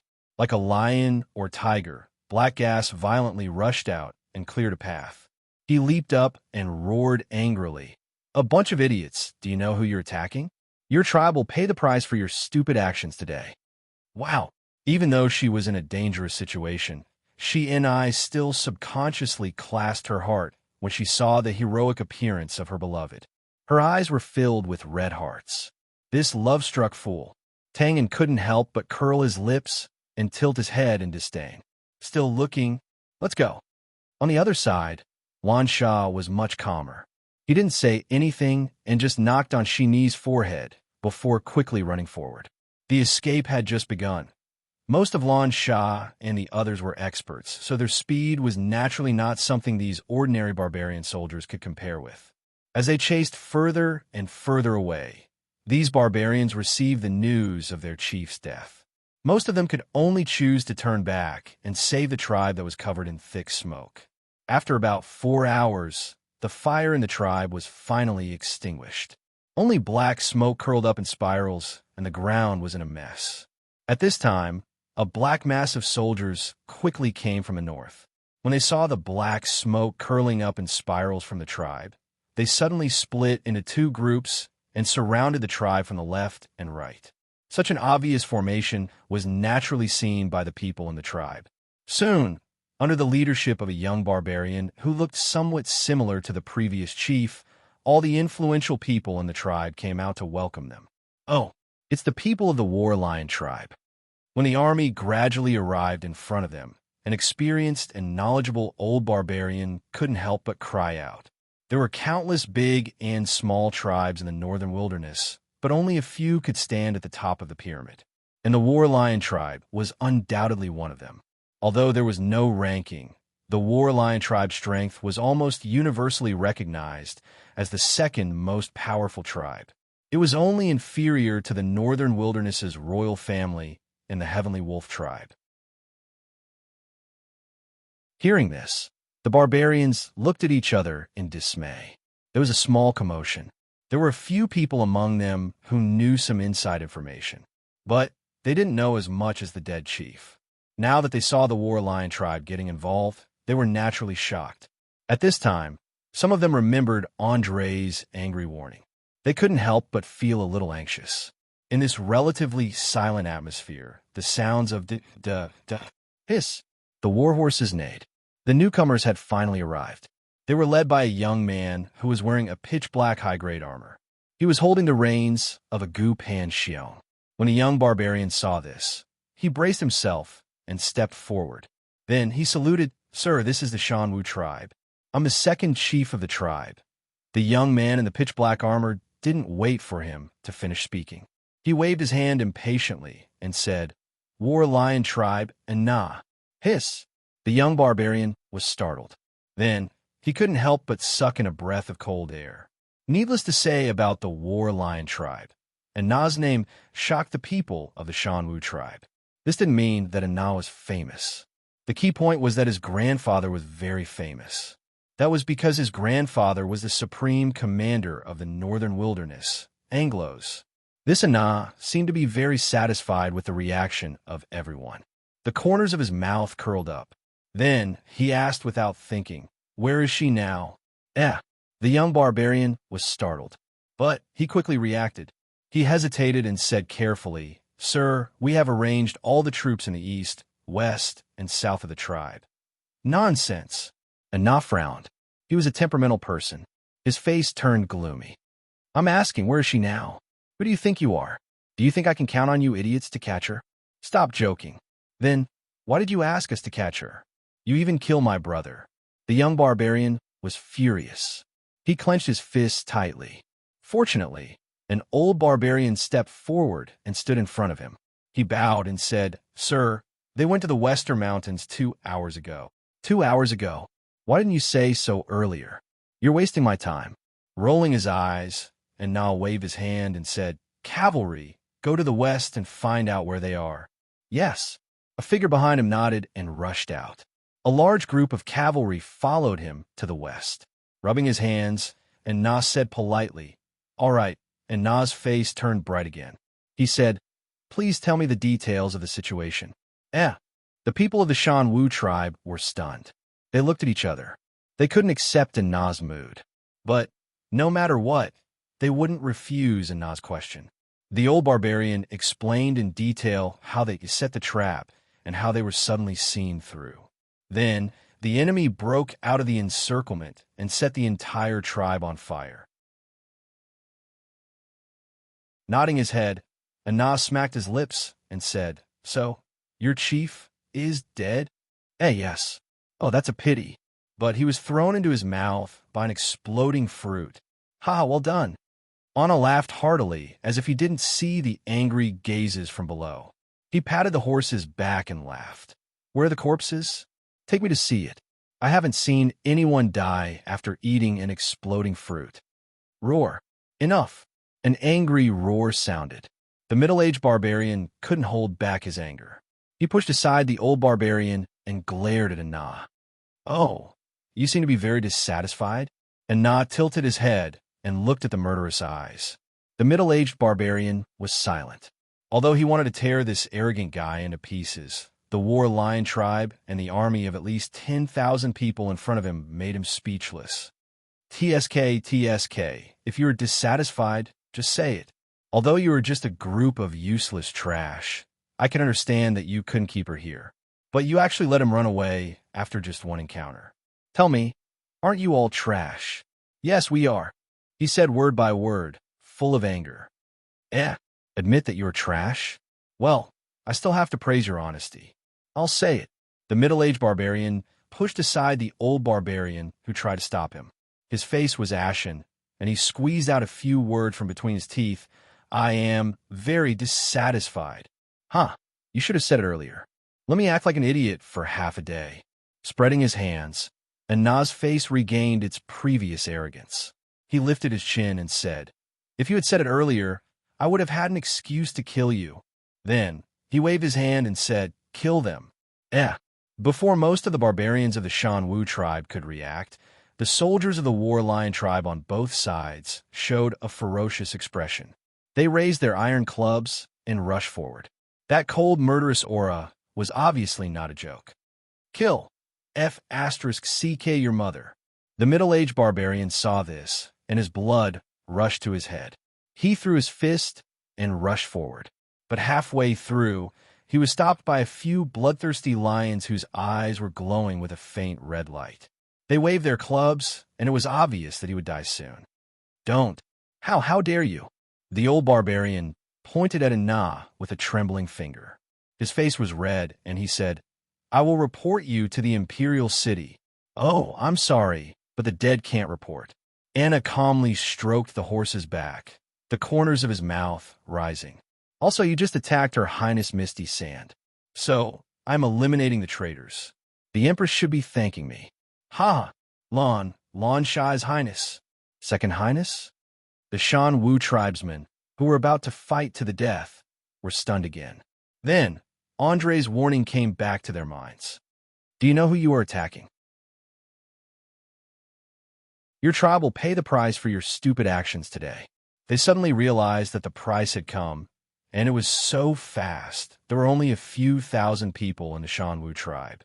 Other than the few thousand adult barbarians, the rest were women, children, old and weak. Naturally, they were not a match for the elite soldiers of the War Lion tribe. Moreover, it was obvious that Na wanted to go to the extreme. Not only did he kill everyone in the Shanwu tribe, but he also reignited the fire that had just been extinguished. After looking at it for a while, Na shook his head in boredom. He took a map and called a few people behind him. He pointed to the west of the Shanwu tribe and drew a big circle. "Send people to contact all the tribes in this area. I want them to form a tight defense in the shortest time possible. No one is allowed to enter or leave, including Lan Sha. And you know what to say, right? Our goal is not to ask for their help. We just want them to guard their own territory and inform us if they encounter Lan Sha." Pause for a while. He licked his lips. "Also, send me a message. Tell them that Prince Lan Sha felt that the Shan Wu tribe did not treat him well and sent people to kill thousands of people. Haha, they're all smart people. They will know what to do when they hear this." "Yes. Okay, that's it." Enna waved his hand and dismissed the few people. He looked to the west and smiled. "Ha, Sister Lan Sha, I am here. I hope you are not too surprised."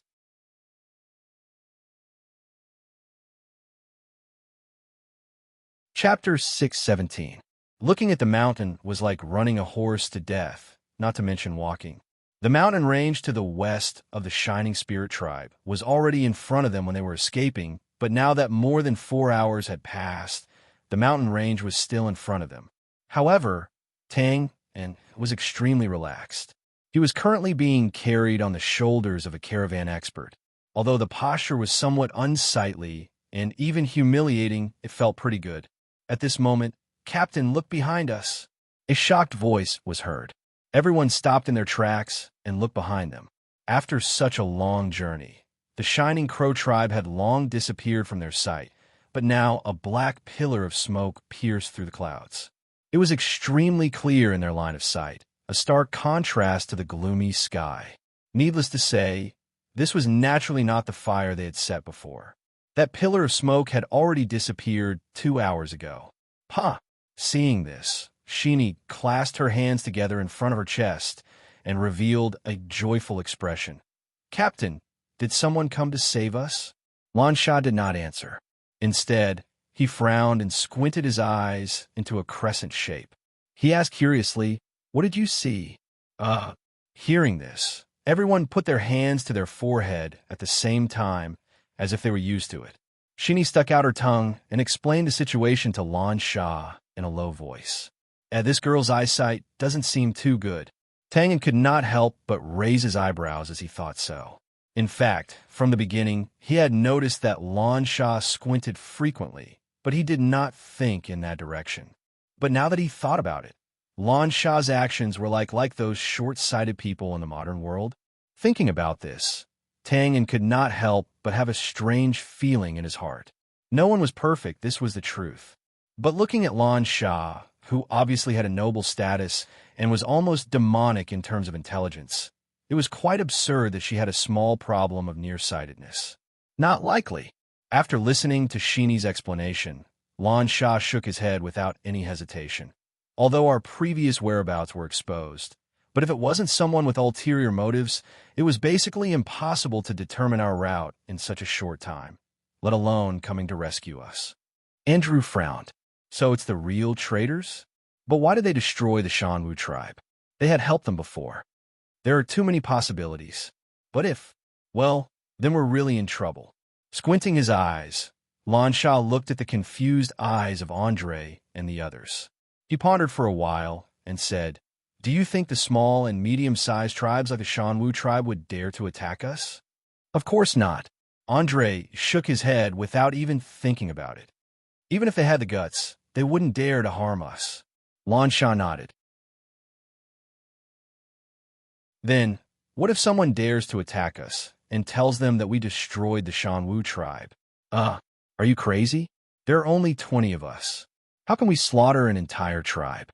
Besides, why are we doing this? There aren't so many impossibilities and whys." Lan Sha squinted his eyes. "No one is an idiot. Everyone knows that we didn't do it. But as long as they receive the news, they will temporarily follow the orders of that person. The things they can do may be very small, such as secretly spreading our whereabouts and so on. Haha, this way, since they didn't do it themselves, they may not be able to trace it back to them. Secondly, they don't have to offend those big shots who dare to attack us. They don't want to repeat the same mistake as the Shanwu tribe. Damn it, they dare." Pounding his palms, Andre couldn't help but feel angry. But then he was speechless. Even if this was something that he couldn't accept emotionally, but from a rational point of view, it was something that was very likely to happen. Most people were selfish, especially when it concerned themselves or the overall interests of their tribe. Compared to the possible disaster, some virtual things like loyalty were naturally insignificant. Hearing this, Shinny couldn't help but worry. Then what should we do now? The information is seriously unequal. We can only take one step at a time. Let's run first. Lan Sha seemed particularly calm. He pointed at the mountain in front of him. "At least we need to enter the mountain range first. Only then will there be room to turn things around." This was the truth. Even the cleverest housewife couldn't cook without rice. As a decision-maker, if they didn't even know who their opponent was, there really wasn't much they could do. Hearing this, everyone didn't hesitate and ran forward. The situation didn't seem good. Lan Sha and the others used the standard brand language when they talked, so Tang In could naturally understand. Although he didn't understand the cause and effect, this didn't hinder Tang In's judgment of the current situation. From the current situation, this noble Lan Sha seemed to have met an opponent of the same level. Moreover, he was obviously caught off guard. Although he wasn't in imminent danger, he was still very passive. Speaking from the bottom of his heart, Tang In couldn't wait for the two sides to bite each other. It would be best if he could kill this abnormal girl.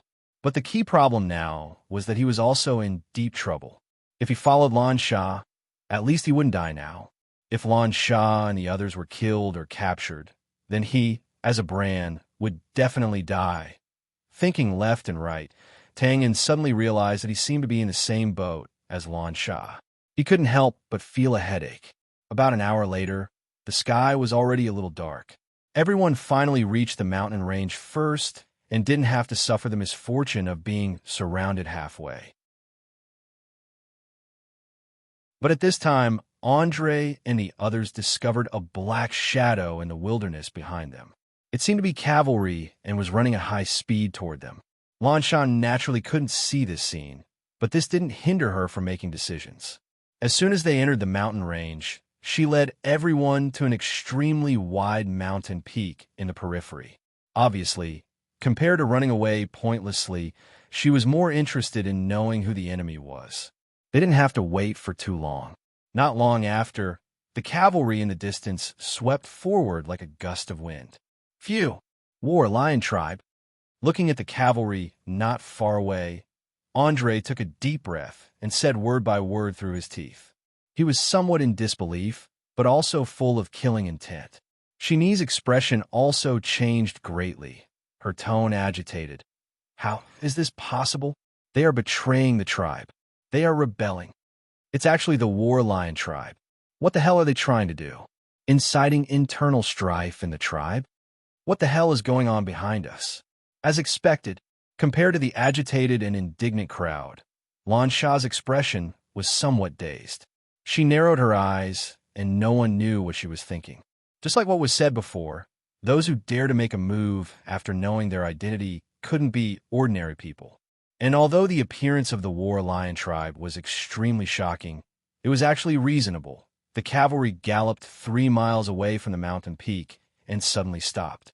The figure in the lead looked up at the mountain peak. A few seconds later, he dismounted and strode forward alone. This was an act of putting oneself in danger, but also a form of respect. After advancing for more than 1,000 meters, the cavalry suddenly knelt down on one knee. His actions were simple and natural. Shiwei of the War Lion Tribe's cavalry greets His Highness Lan Sha. The mountain was silent. The wind blew through the trees. Lan Sha, His Highness? Compared to the expressions of the people around them, at this moment, Tangen's mouth was wide open, as if he had an egg in his mouth. It was somewhat laughable. F***CK. Is this really a member of the royal family? Moreover, she was a genuine princess. God, this world is too scary. Don't tell me I'm really in a fantasy novel. Shiwei, it's actually you. Why did you do this? Why did you betray us? It was clearly a questioning tone, but Andre, who seemed to know Shiwei, shouted out his anger. Shiwei heard this and lowered his head even more, his expression conflicted. I'm sorry, Andre. I was following orders. Waving his hand to stop the furious Andre, Lan Sha looked down calmly. Oh, in fact, if someone followed his gaze, they would realize that he was looking at a crooked tree. Fine, although the target was a little off, but right now no one really cared about this problem. Whose orders? The War Lion Tribe? Or is it just a small group? Get up and speak.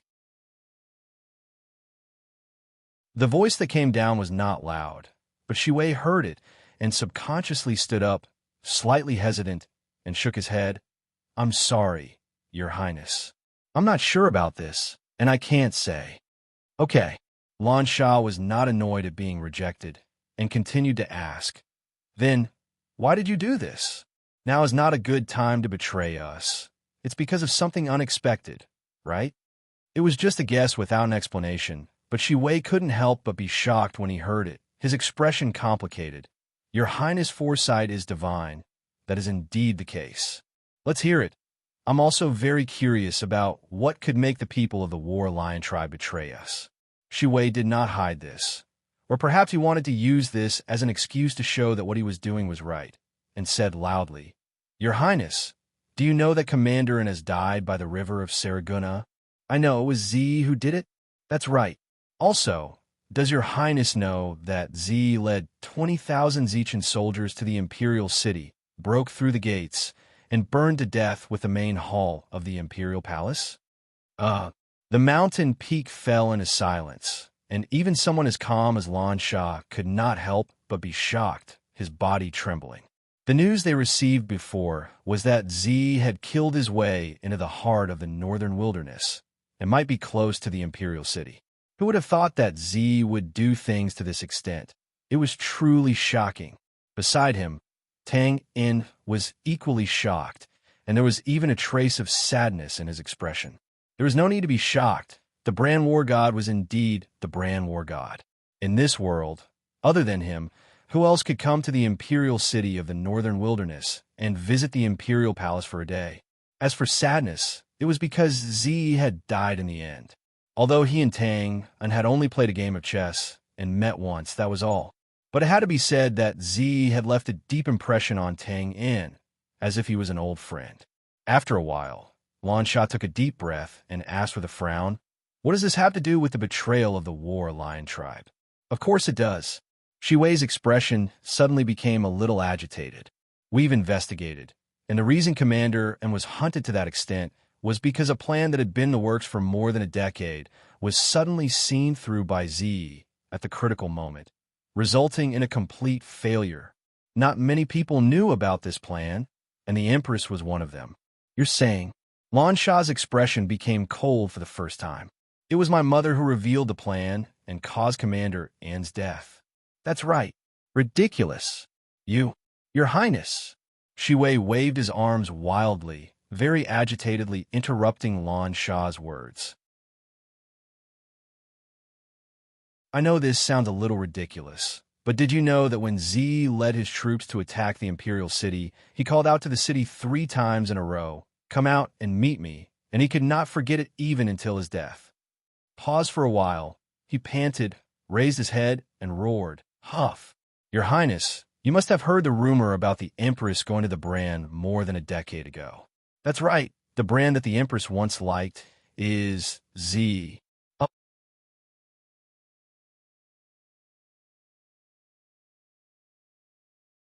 Chapter 618.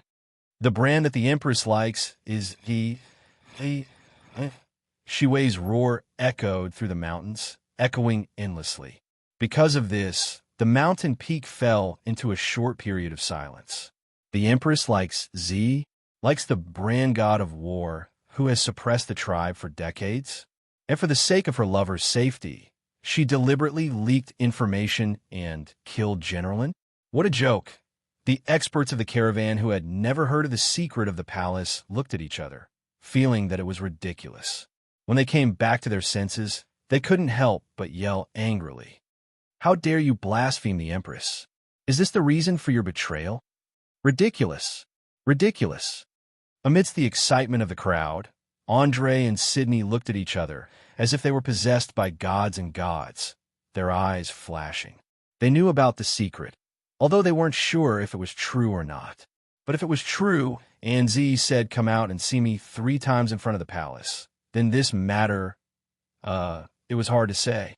Lan Shah's expression returned to normal after a brief daze, as if she didn't think much of it.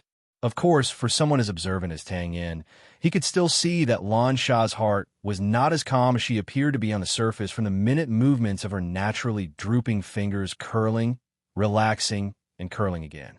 In contrast to the complicated emotions and expressions of the crowd, Tang Yin's expression was a little strange, his head subconsciously shrinking back a few times, like a thief on the lookout, quite wretched. Of course, he didn't know about the relationship between Z and the Northern Wilderness Empress. From the current situation, with Lan Shah's identity, the importance she attached to the jade pendant, and Z saying, "Come out and see me 3 times in front of the palace," a line connecting Z and the Northern Wilderness Empress was faintly formed. However, from another point of view, this line was undoubtedly extremely fragile.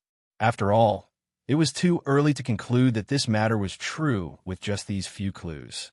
Of course, whether this was true or not, it had little to do with the current Tang, and the only thing he could confirm now was that the Northern Wilderness Empress did not intentionally leak the information.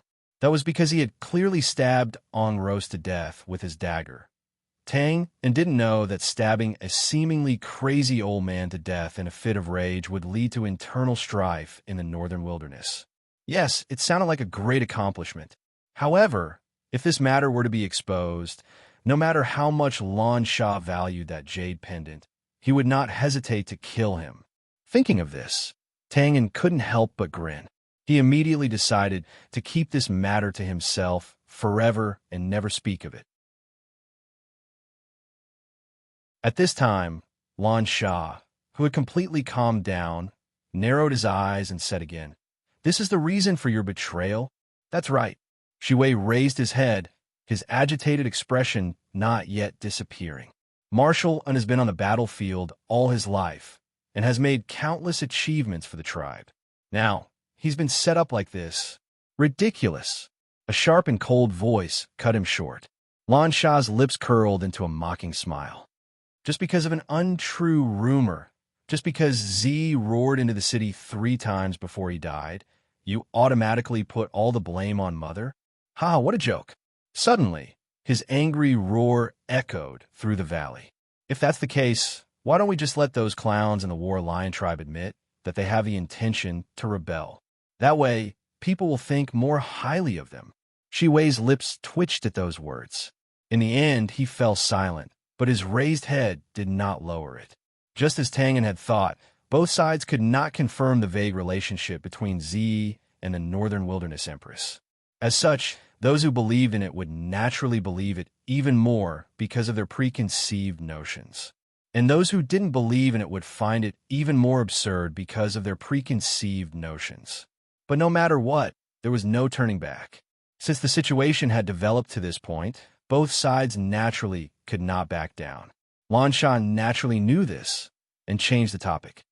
"So, you're saying that you came here to kill me to prevent future trouble?" Wei lowered his head subconsciously, as if he was struggling. Then he suddenly knelt on one knee. Your Highness, we don't want to hurt you.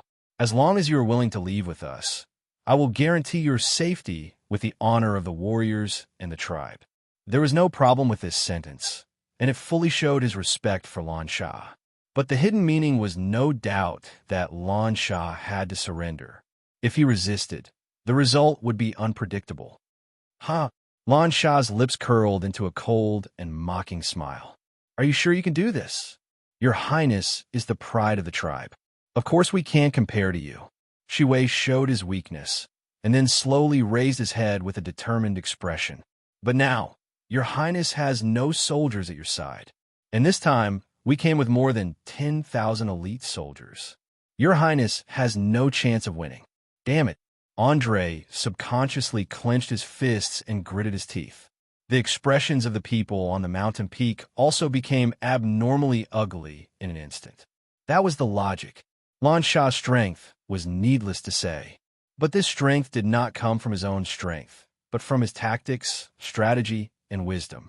This kind of strength required the support of many soldiers. Otherwise, it would be more dangerous to rely on one's strength alone. The current situation was undoubtedly so. The enemy had more than 10,000 soldiers, while Lan Sha only had Andre and 20 or so elite merchants. No matter how you looked at it, there was no chance of winning this battle. You can mobilize more than 10,000 soldiers of the War Lion tribe. Lan Sha asked expressionlessly. The commander is Uncle Maluan, General Huameng, or it's Major Anna, Wei finished. Anna? Lan Sha raised an eyebrow in surprise, but quickly understood and nodded. So that's how it is. You want to use revenge as an excuse? At least you have some brains. It's a pity that Master Anna's illustrious reputation was buried in the hands of his descendants. Lan Sha muttered to himself, then shook his head slightly and narrowed his eyes. So you're saying you're doing something like this in the capital too? Wei lowered his head and did not say a word. At the moment, he was a little alarmed. It seemed that he had unknowingly revealed a lot of things. Still, it had to be said that sometimes not answering was actually a tacit agreement. Lan Sha nodded slightly and said firmly, Wei, help me pass a message to Anna. You won't succeed, whether it's here or in the capital. With that, he turned and the group quickly disappeared from the mountain peak. The mountain peak that Lan Sha had chosen covered a large area, so it was naturally impossible for it to be surrounded by a large group of cavalry. Wei had no intention of immediately pursuing either. His mission was to confirm Lan Sha's location and send someone to inform the rear. The rest of the work could be left to the large group that was rushing over. After a while, Wei sighed and slowly stood up from the ground. Although he admitted that he was inferior, Wei did not think that Prince Lan Sha could escape in this situation. So, thinking about the last sentence just now, he assumed that His Highness had already made up his mind and would rather die than surrender. The evening mist gradually approached, and the dark stars hung low. The night was the best disguise.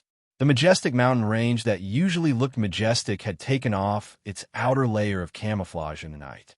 It was blurry, like a female crouching giant beast, its face ferocious. This unknown mountain range was not large, but if it could be labeled as a mountain range, it would naturally not be small. At least, if one were to walk, they would not be able to escape in a few hours. So, almost as soon as night fell, the hunt for the important person officially began. The roads in the mountain range were naturally not easy to traverse. In addition, it was nighttime, so the cavalry could not come into search. So, Lan Sha's group took the lead and temporarily pulled away from the pursuers. Of course, this advantage would not be maintained for long. They did not know the complete terrain of the mountain range and could only do their best to ensure a straight path. And so, problems came one after another. It was a very simple principle. Not all roads were connected. Moreover, it was impossible for there to be a road that connected the two ends of the mountain range. Of course, even if there was, it would not be so coincidental that Lan Sha's group would run into it. With such a lucky method of travel, it was normal for the mountain path to suddenly be cut off or become more and more slanted. And every time there was an accident, the distance would be lengthened and everyone's time would be wasted. In contrast, the pursuers behind them did not have such a problem at all. More than 10,000 elite soldiers were enough for Anna to choose to aggressively push forward like a net. The road here was not connected? No problem, there would naturally be other groups that could go ahead. Was this road a roundabout? Think of a way to get out, and then speed up to catch up with the group in front. One was cautiously moving forward with fear, while the other was forcefully pushing forward without caring about any mistakes. How fast was the speed? Naturally, it was clear at a glance. Around the latter half of the night, a short battle finally broke out intermittently. It was also at this time that Tang In once again witnessed Lan Sha's methods. The group could go the wrong way, and they could also spend time to redraw the route. They could even fight a small battle that did not last more than 5 minutes with the pursuing soldiers. But the group had never been surrounded, not even once. Naturally, this cannot be a coincidence, or even if it was a coincidence, it could not happen every time. Tang Yin's eyes were very sharp, and he quickly found the problem. It was as if Lan Sha knew the art of prophecy, always leading the group to escape before the surrounding soldiers could pounce on them. This method of escape was different from Tang Yin's precise control over a small area. Tang Yin's method was to counter every move, and he was not afraid of stepping into any traps at all, because as long as he had enough information, he could find a gap in the surrounding net and escape safely, just like how he did when he was surrounded by Tiyu's tens of thousands of soldiers. Lan Sha's escape, on the other hand, was a strategic level of foresight, making decisions, and finally avoiding any possible traps. This also required information, but more importantly, it required a pair of eyes that could see through people's hearts, the situation, and the mentality of a bystander. From this point of view, Lan Sha was especially important to get the commander of the pursuing soldiers out of Shiwei's mouth. One was inside, one was outside. One was precise control over a small area, and the other was perfect strategic planning. The two were in different fields, and there was nothing to compare. It could only be said that Lan Sha was a natural leader, a strategist, and Tang Yin was also a natural assassin or thief. After 3 hours of close combat and an entire night's time, the group finally walked out of the mountains at dawn. When the first ray of light appeared on the horizon, the group temporarily rested by a small stream. At this time, the closest pursuers were about 10 kilometers away. The atmosphere was a little quiet. Lan Sha sat on the empty ground, his expression as calm as ever, holding a branch in his hand and drawing something on the ground. He was focused, serious, and had a comforting attitude. By the side of the stream, Sinead, who was in a sorry state, was bending over and washing a piece of cloth that used to be her clothes. Her expression was a little tired, but there was determination in it. Swish! Swish! Swiftly squeezing the water off, Sinead squinted, carefully wiping the blood off Andre's shoulder. It was just a small wound, and it didn't affect his ability to walk and fight, nor did it affect Andre's action of chewing on dried meat. However, not everyone was as lucky as him. In fact, they had successfully walked out of the mountains and temporarily escaped. But the 20 or so experts from the caravan were basically all injured, and 3 of them were missing. Anna and the other officers in the chase knew who their target was, but the normal barbarian soldiers might not know. But after a night of fighting, all the soldiers naturally knew that the one they were chasing was the pride of the tribe, the one they had always respected and worshipped, His Highness Lan Sha. But at this time, they had already walked on this treacherous path, and there was no turning back. So, in response to the fear in their hearts, they became even crazier. And it was under such circumstances that the 3 experts from the caravan were entangled by the crazed soldiers and finally drowned in the sea of people. This can't go on. Tang Yin looked around at the dead and injured, and he couldn't help but feel anxious. Tang Yin didn't know if Lan Sha had any good ideas to avoid this disaster, but it was obvious that it wasn't possible to escape for the time being. And the longer this dragged on, the more his life would be in danger. After all, If it was really a matter of life and death, the experts from the caravan might not care about him, and as a captive, he would be the first to be abandoned. This had nothing to do with how much Lan Shah valued him. The lives of his own people were always more important than a captive. Thinking of this, Tang Yin sighed and decided to take the initiative. Although this wasn't good for negotiation, it was better to suffer a loss than to lose his life. His body started to move, and he began to struggle. Whoa! His mouth was still stuffed with the little tiger toy, so he couldn't speak, but this sound was enough to attract the attention of everyone present. Fuck! He's still causing trouble. Suddenly being chased for an entire night. Everyone's mood was naturally not good.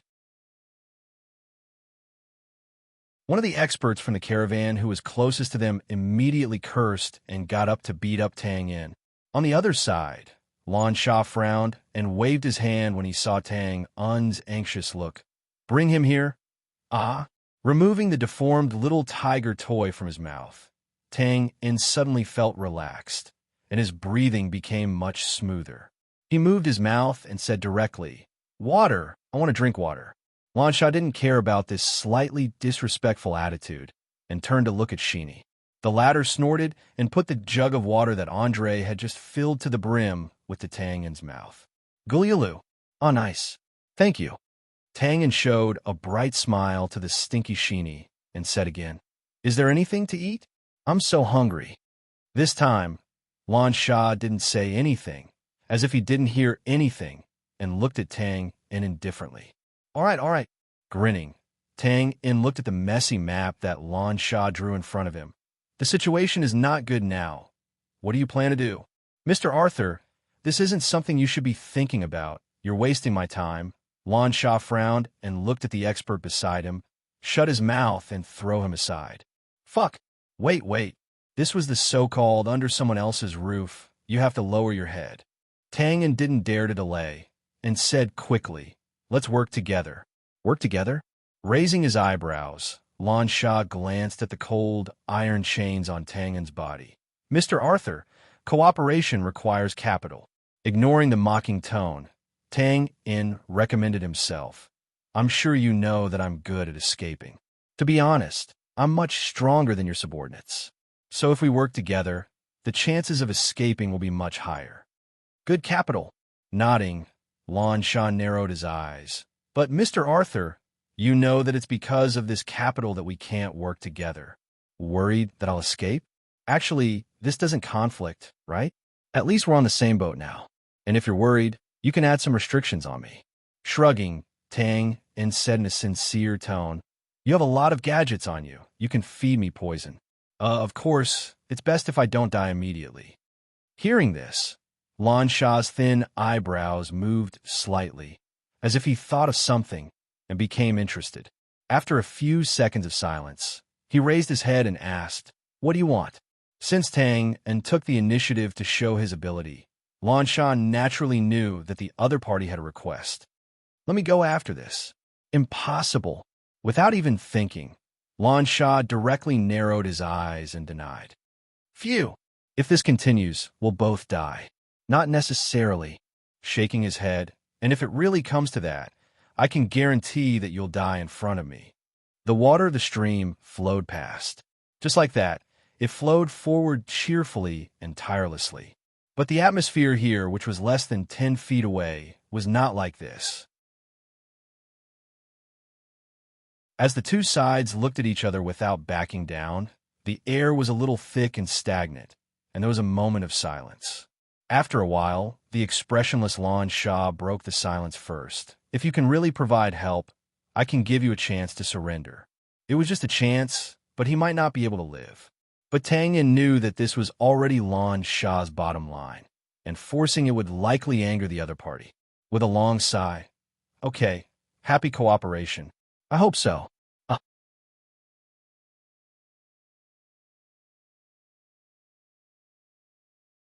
Chapter 619. "I hope so. Don't worry. As long as you and I cooperate, everything will be fine." Once the cooperation was established, Tang Yin's eyes flickered imperceptibly, and then he said to the expert beside him, "Buddy, do me a favor and unchain me. And you, bring me something to eat? No rush. Shaking his head, Lan Sha reached into his waist and took out a delicate black and white box. Before we cooperate, you have to eat this first. She and I, who had brought the food over, was startled when she saw the small box. Tang raised his eyebrows. What is this? Poison. Lan Sha's answer was simple and direct. F***CK. You really carry these things with you. Tang grinned as if he had a toothache. He looked at the black and white box with a hesitant expression. Don't worry. This poison won't take your life immediately. Rubbing the wooden box, Lan Sha smiled. Of course. As a partner, I'll give you a friendly reminder. The composition of this poison is very complicated, and it's not easy to make. There are only a few copies in the world. As for the consequences, Mr. Arthur is a smart person. I advise you not to take any chances. Tang opened his mouth slightly and looked a little nervous. It's that strange? What about the antidote? You don't want to get something for nothing and then burn the bridge after crossing the river, do you? Of course there is an antidote, but it's not here. Pointing behind him, Lan Sha narrowed his eyes, as if he was explaining, but also warning, my strength is very weak, so naturally I'm not stupid enough to carry both the antidote and the poison on me at the same time.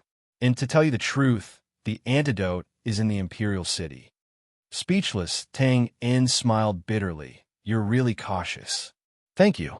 Nodding, accepting the compliment, Lan Sha opened the wooden box, and a light purple pill appeared in front of Tang with a faint fragrance. So, Mr. Arthur, what's your decision? Do I have a choice? And it smells good. I hope it's not too bitter. After saying that, Tang stuck his head out and ate the pill.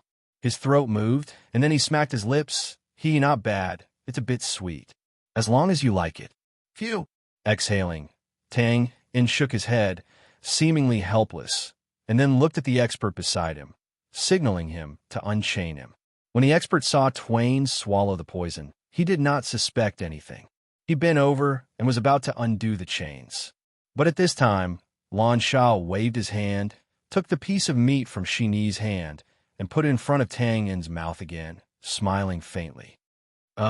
Tang was startled, and then slightly turned his head, somewhat surprised, and spoke intermittently, you're welcome.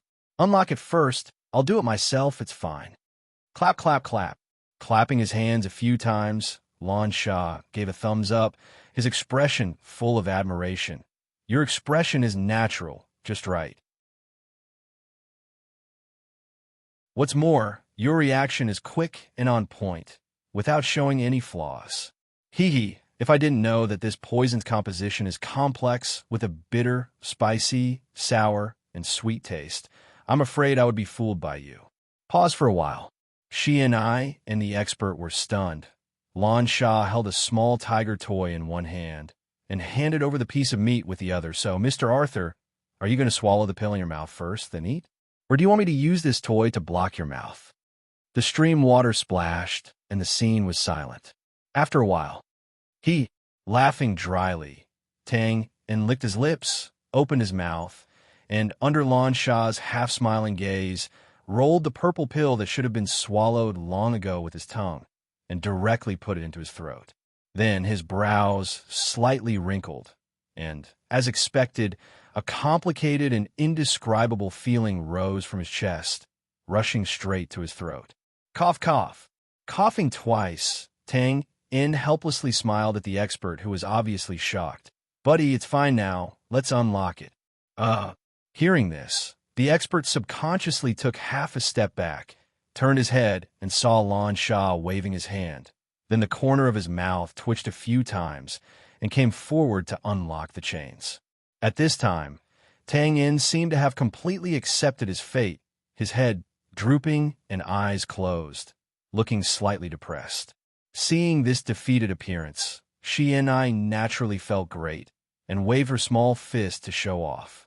But in fact, Tang called out in his heart, "Assassin system, swish!" The scene changed. As soon as he stepped into the space, Tang immediately shouted, "Old butler, quickly come and help me check that girl's poison." As the saying goes, people count themselves, and people count themselves. Lan Sha wanted to use poison to completely control Tang In and give him a big help.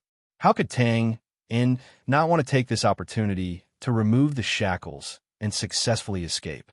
That's right, when the topic of poison was mentioned, the hesitation, nervousness, helplessness, and other expressions after that was just Tang In's conscious guidance in disguise.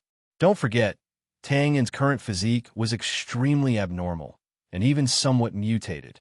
Not to say that he was immune to all poisons, but ordinary poisons really couldn't do anything to him. Of course, poison wasn't a good thing, and Tang In wasn't Shin-Nong, so naturally he didn't want to try it. So it was undoubtedly best to avoid it, but after his trick was seen through by Lan Sha, he had to swallow it first, and then look for the old butler to confirm. Well, it was just a measure to prevent accidents from happening. Tang In had a strong confidence in his abnormal physique.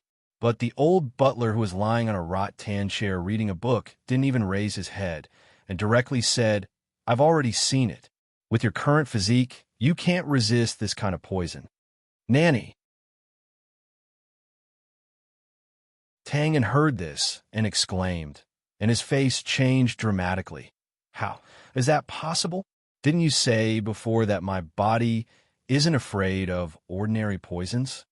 "Yes, it's just ordinary."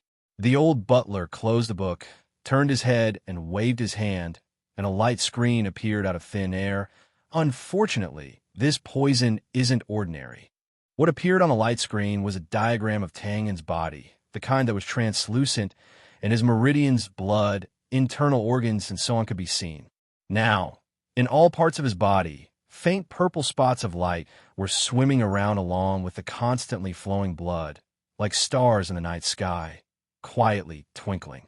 At the same time, there were streams of blood flowing continuously in Tang In's body, as if they had sensed the enemy's invasion, and they were constantly encircling and suppressing these purple spots of light.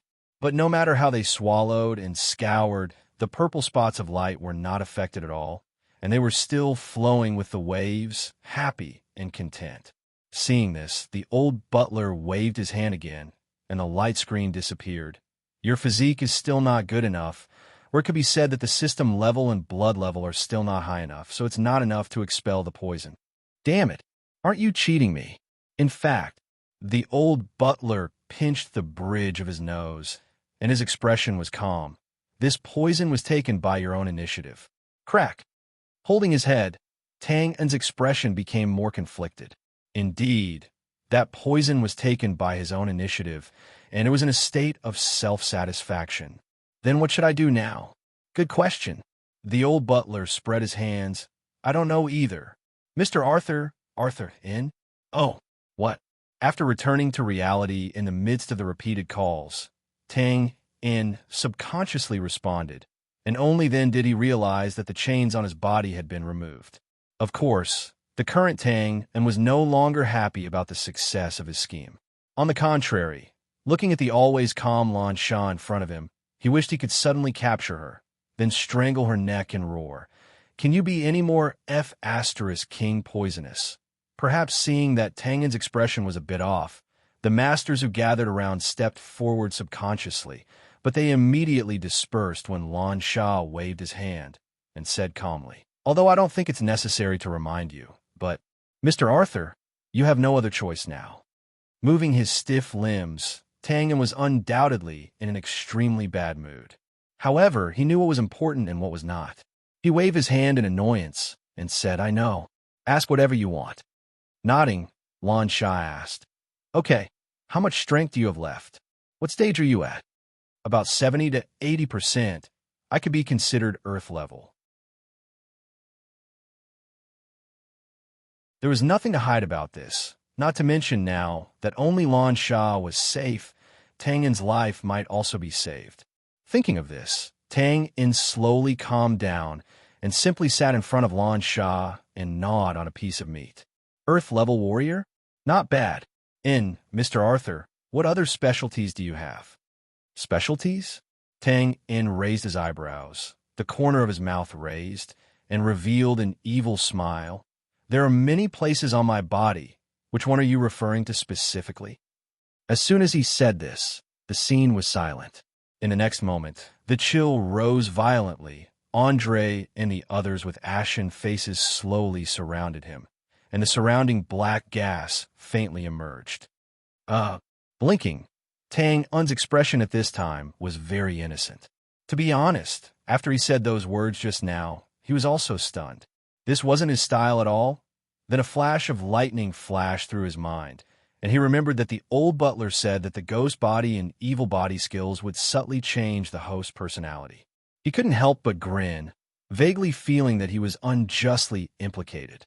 Looking at Andre and the others who showed desperate expressions because of the humiliation of his highness, Tang In touched his nose, slightly embarrassed. I didn't mean it that way.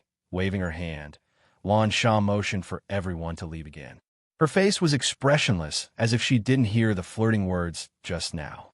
She continued, Mr. Arthur displayed an extremely fast speed in the Forbidden Valley, as well as a ghostly movement technique. Well, I wonder if you were good at stealing. Stealing? Ha! Pa! In a long laughter, Tang In slapped his thigh, and his exaggerated expression slightly dispelled the awkward scene just now. Well said, it's my side job. Then your main job is... Sinead blinked and asked. He spread his hands, killing people. Okay. Tang In turned to look at Lan Sha. Future boss, give me the order. What do you want me to steal? Lan Sha didn't answer directly, but squinted his eyes to size up Tang In, as if he was weighing the credibility of Tang In as a thief. Then he waved his hand, and everyone gathered. He pointed to the messy lines on the ground. This is our current position, and this is Anna's 10,000 traders behind us. As for the marks on the side, they're the tribes around us. There are many, but if they didn't migrate in a short period of time, it should be roughly like this. From the current situation, we are now a lone army, and we don't know what the situation is like outside, but this doesn't stop us from making some guesses. First of all, the entire Battle Lion tribe couldn't have participated in this betrayal, and only a few people really took action. This way, they must use the simplest and fastest way to solve the problem, and it's best not to make too much of a commotion. Pause for a while.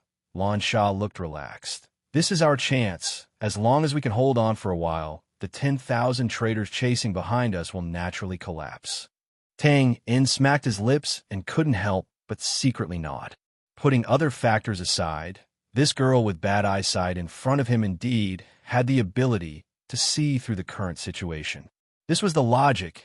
If it was a large-scale rebellion, even if it was on the scale of the Grey Coat Army, it would be enough to cause a commotion.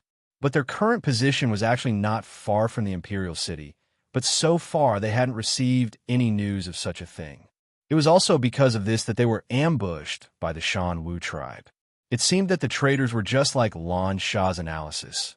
Try to use a blitzkrieg to quickly settle the matter and create an established reality.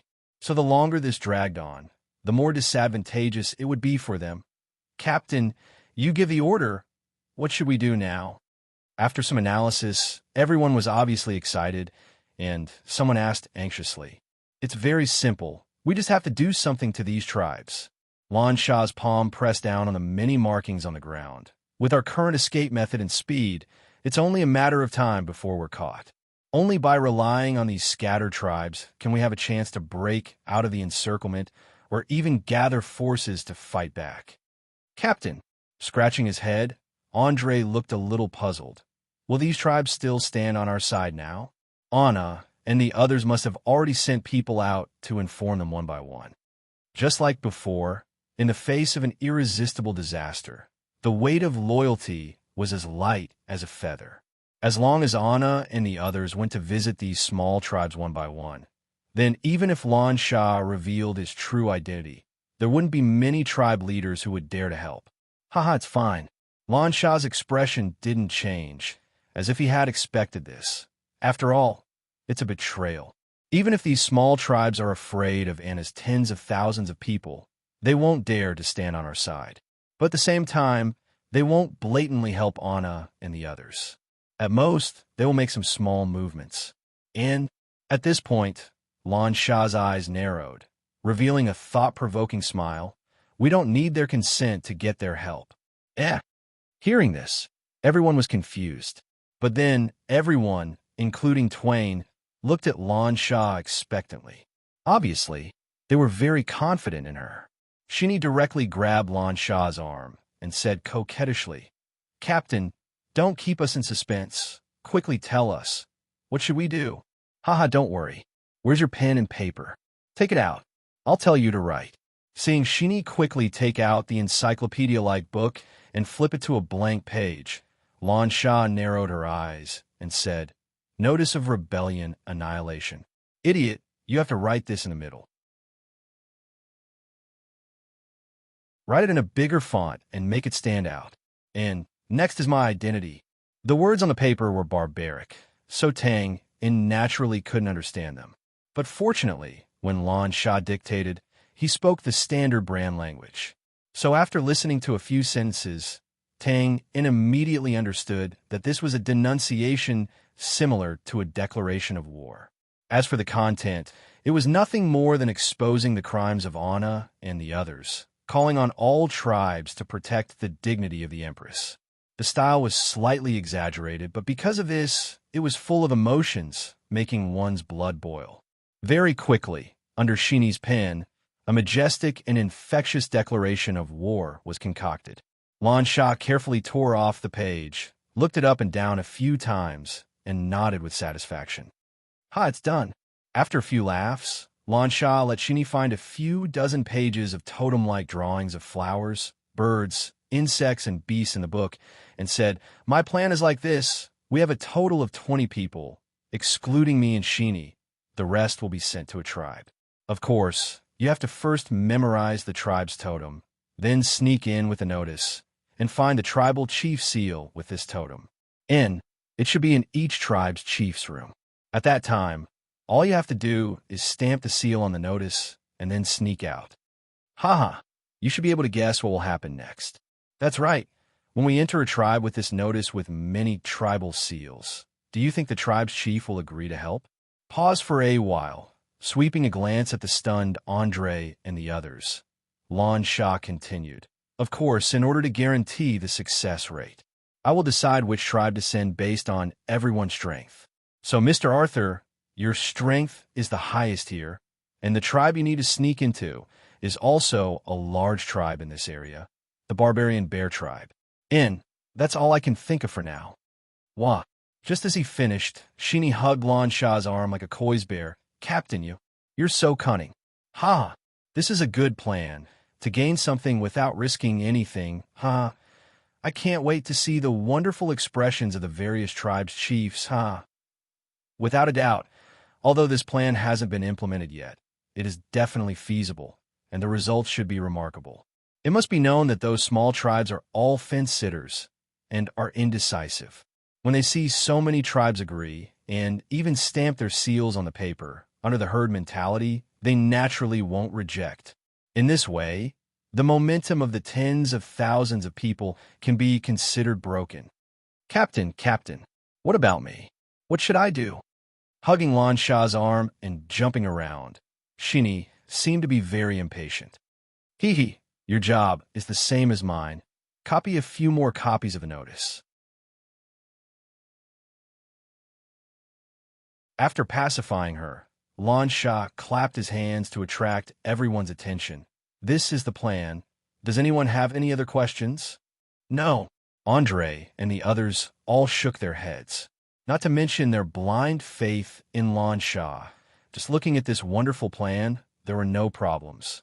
But at this moment, a weak voice sounded. I have a small question." The scene suddenly became quiet. Lan Shah turned his head and saw Tang and raise his right arm, and immediately raise his eyebrows. "Mr. Arthur, please speak. You don't have the confidence to sneak into the barbarian bear tribe?" He scratched his head. "It's not that. I want to ask, are the things of the tribe chief seals, these totem patterns?" Lan Shah was a bit confused as he nodded. "That's right. This is the rule of the northern wilderness tribes." "Oh, if that's the case," Tang touched his nose and spread out his hands, Why don't we carve it ourselves? That you're tuning in to the Warrior Lore YouTube channel. Don't forget to subscribe and join us on this journey to catch the most captivating stories.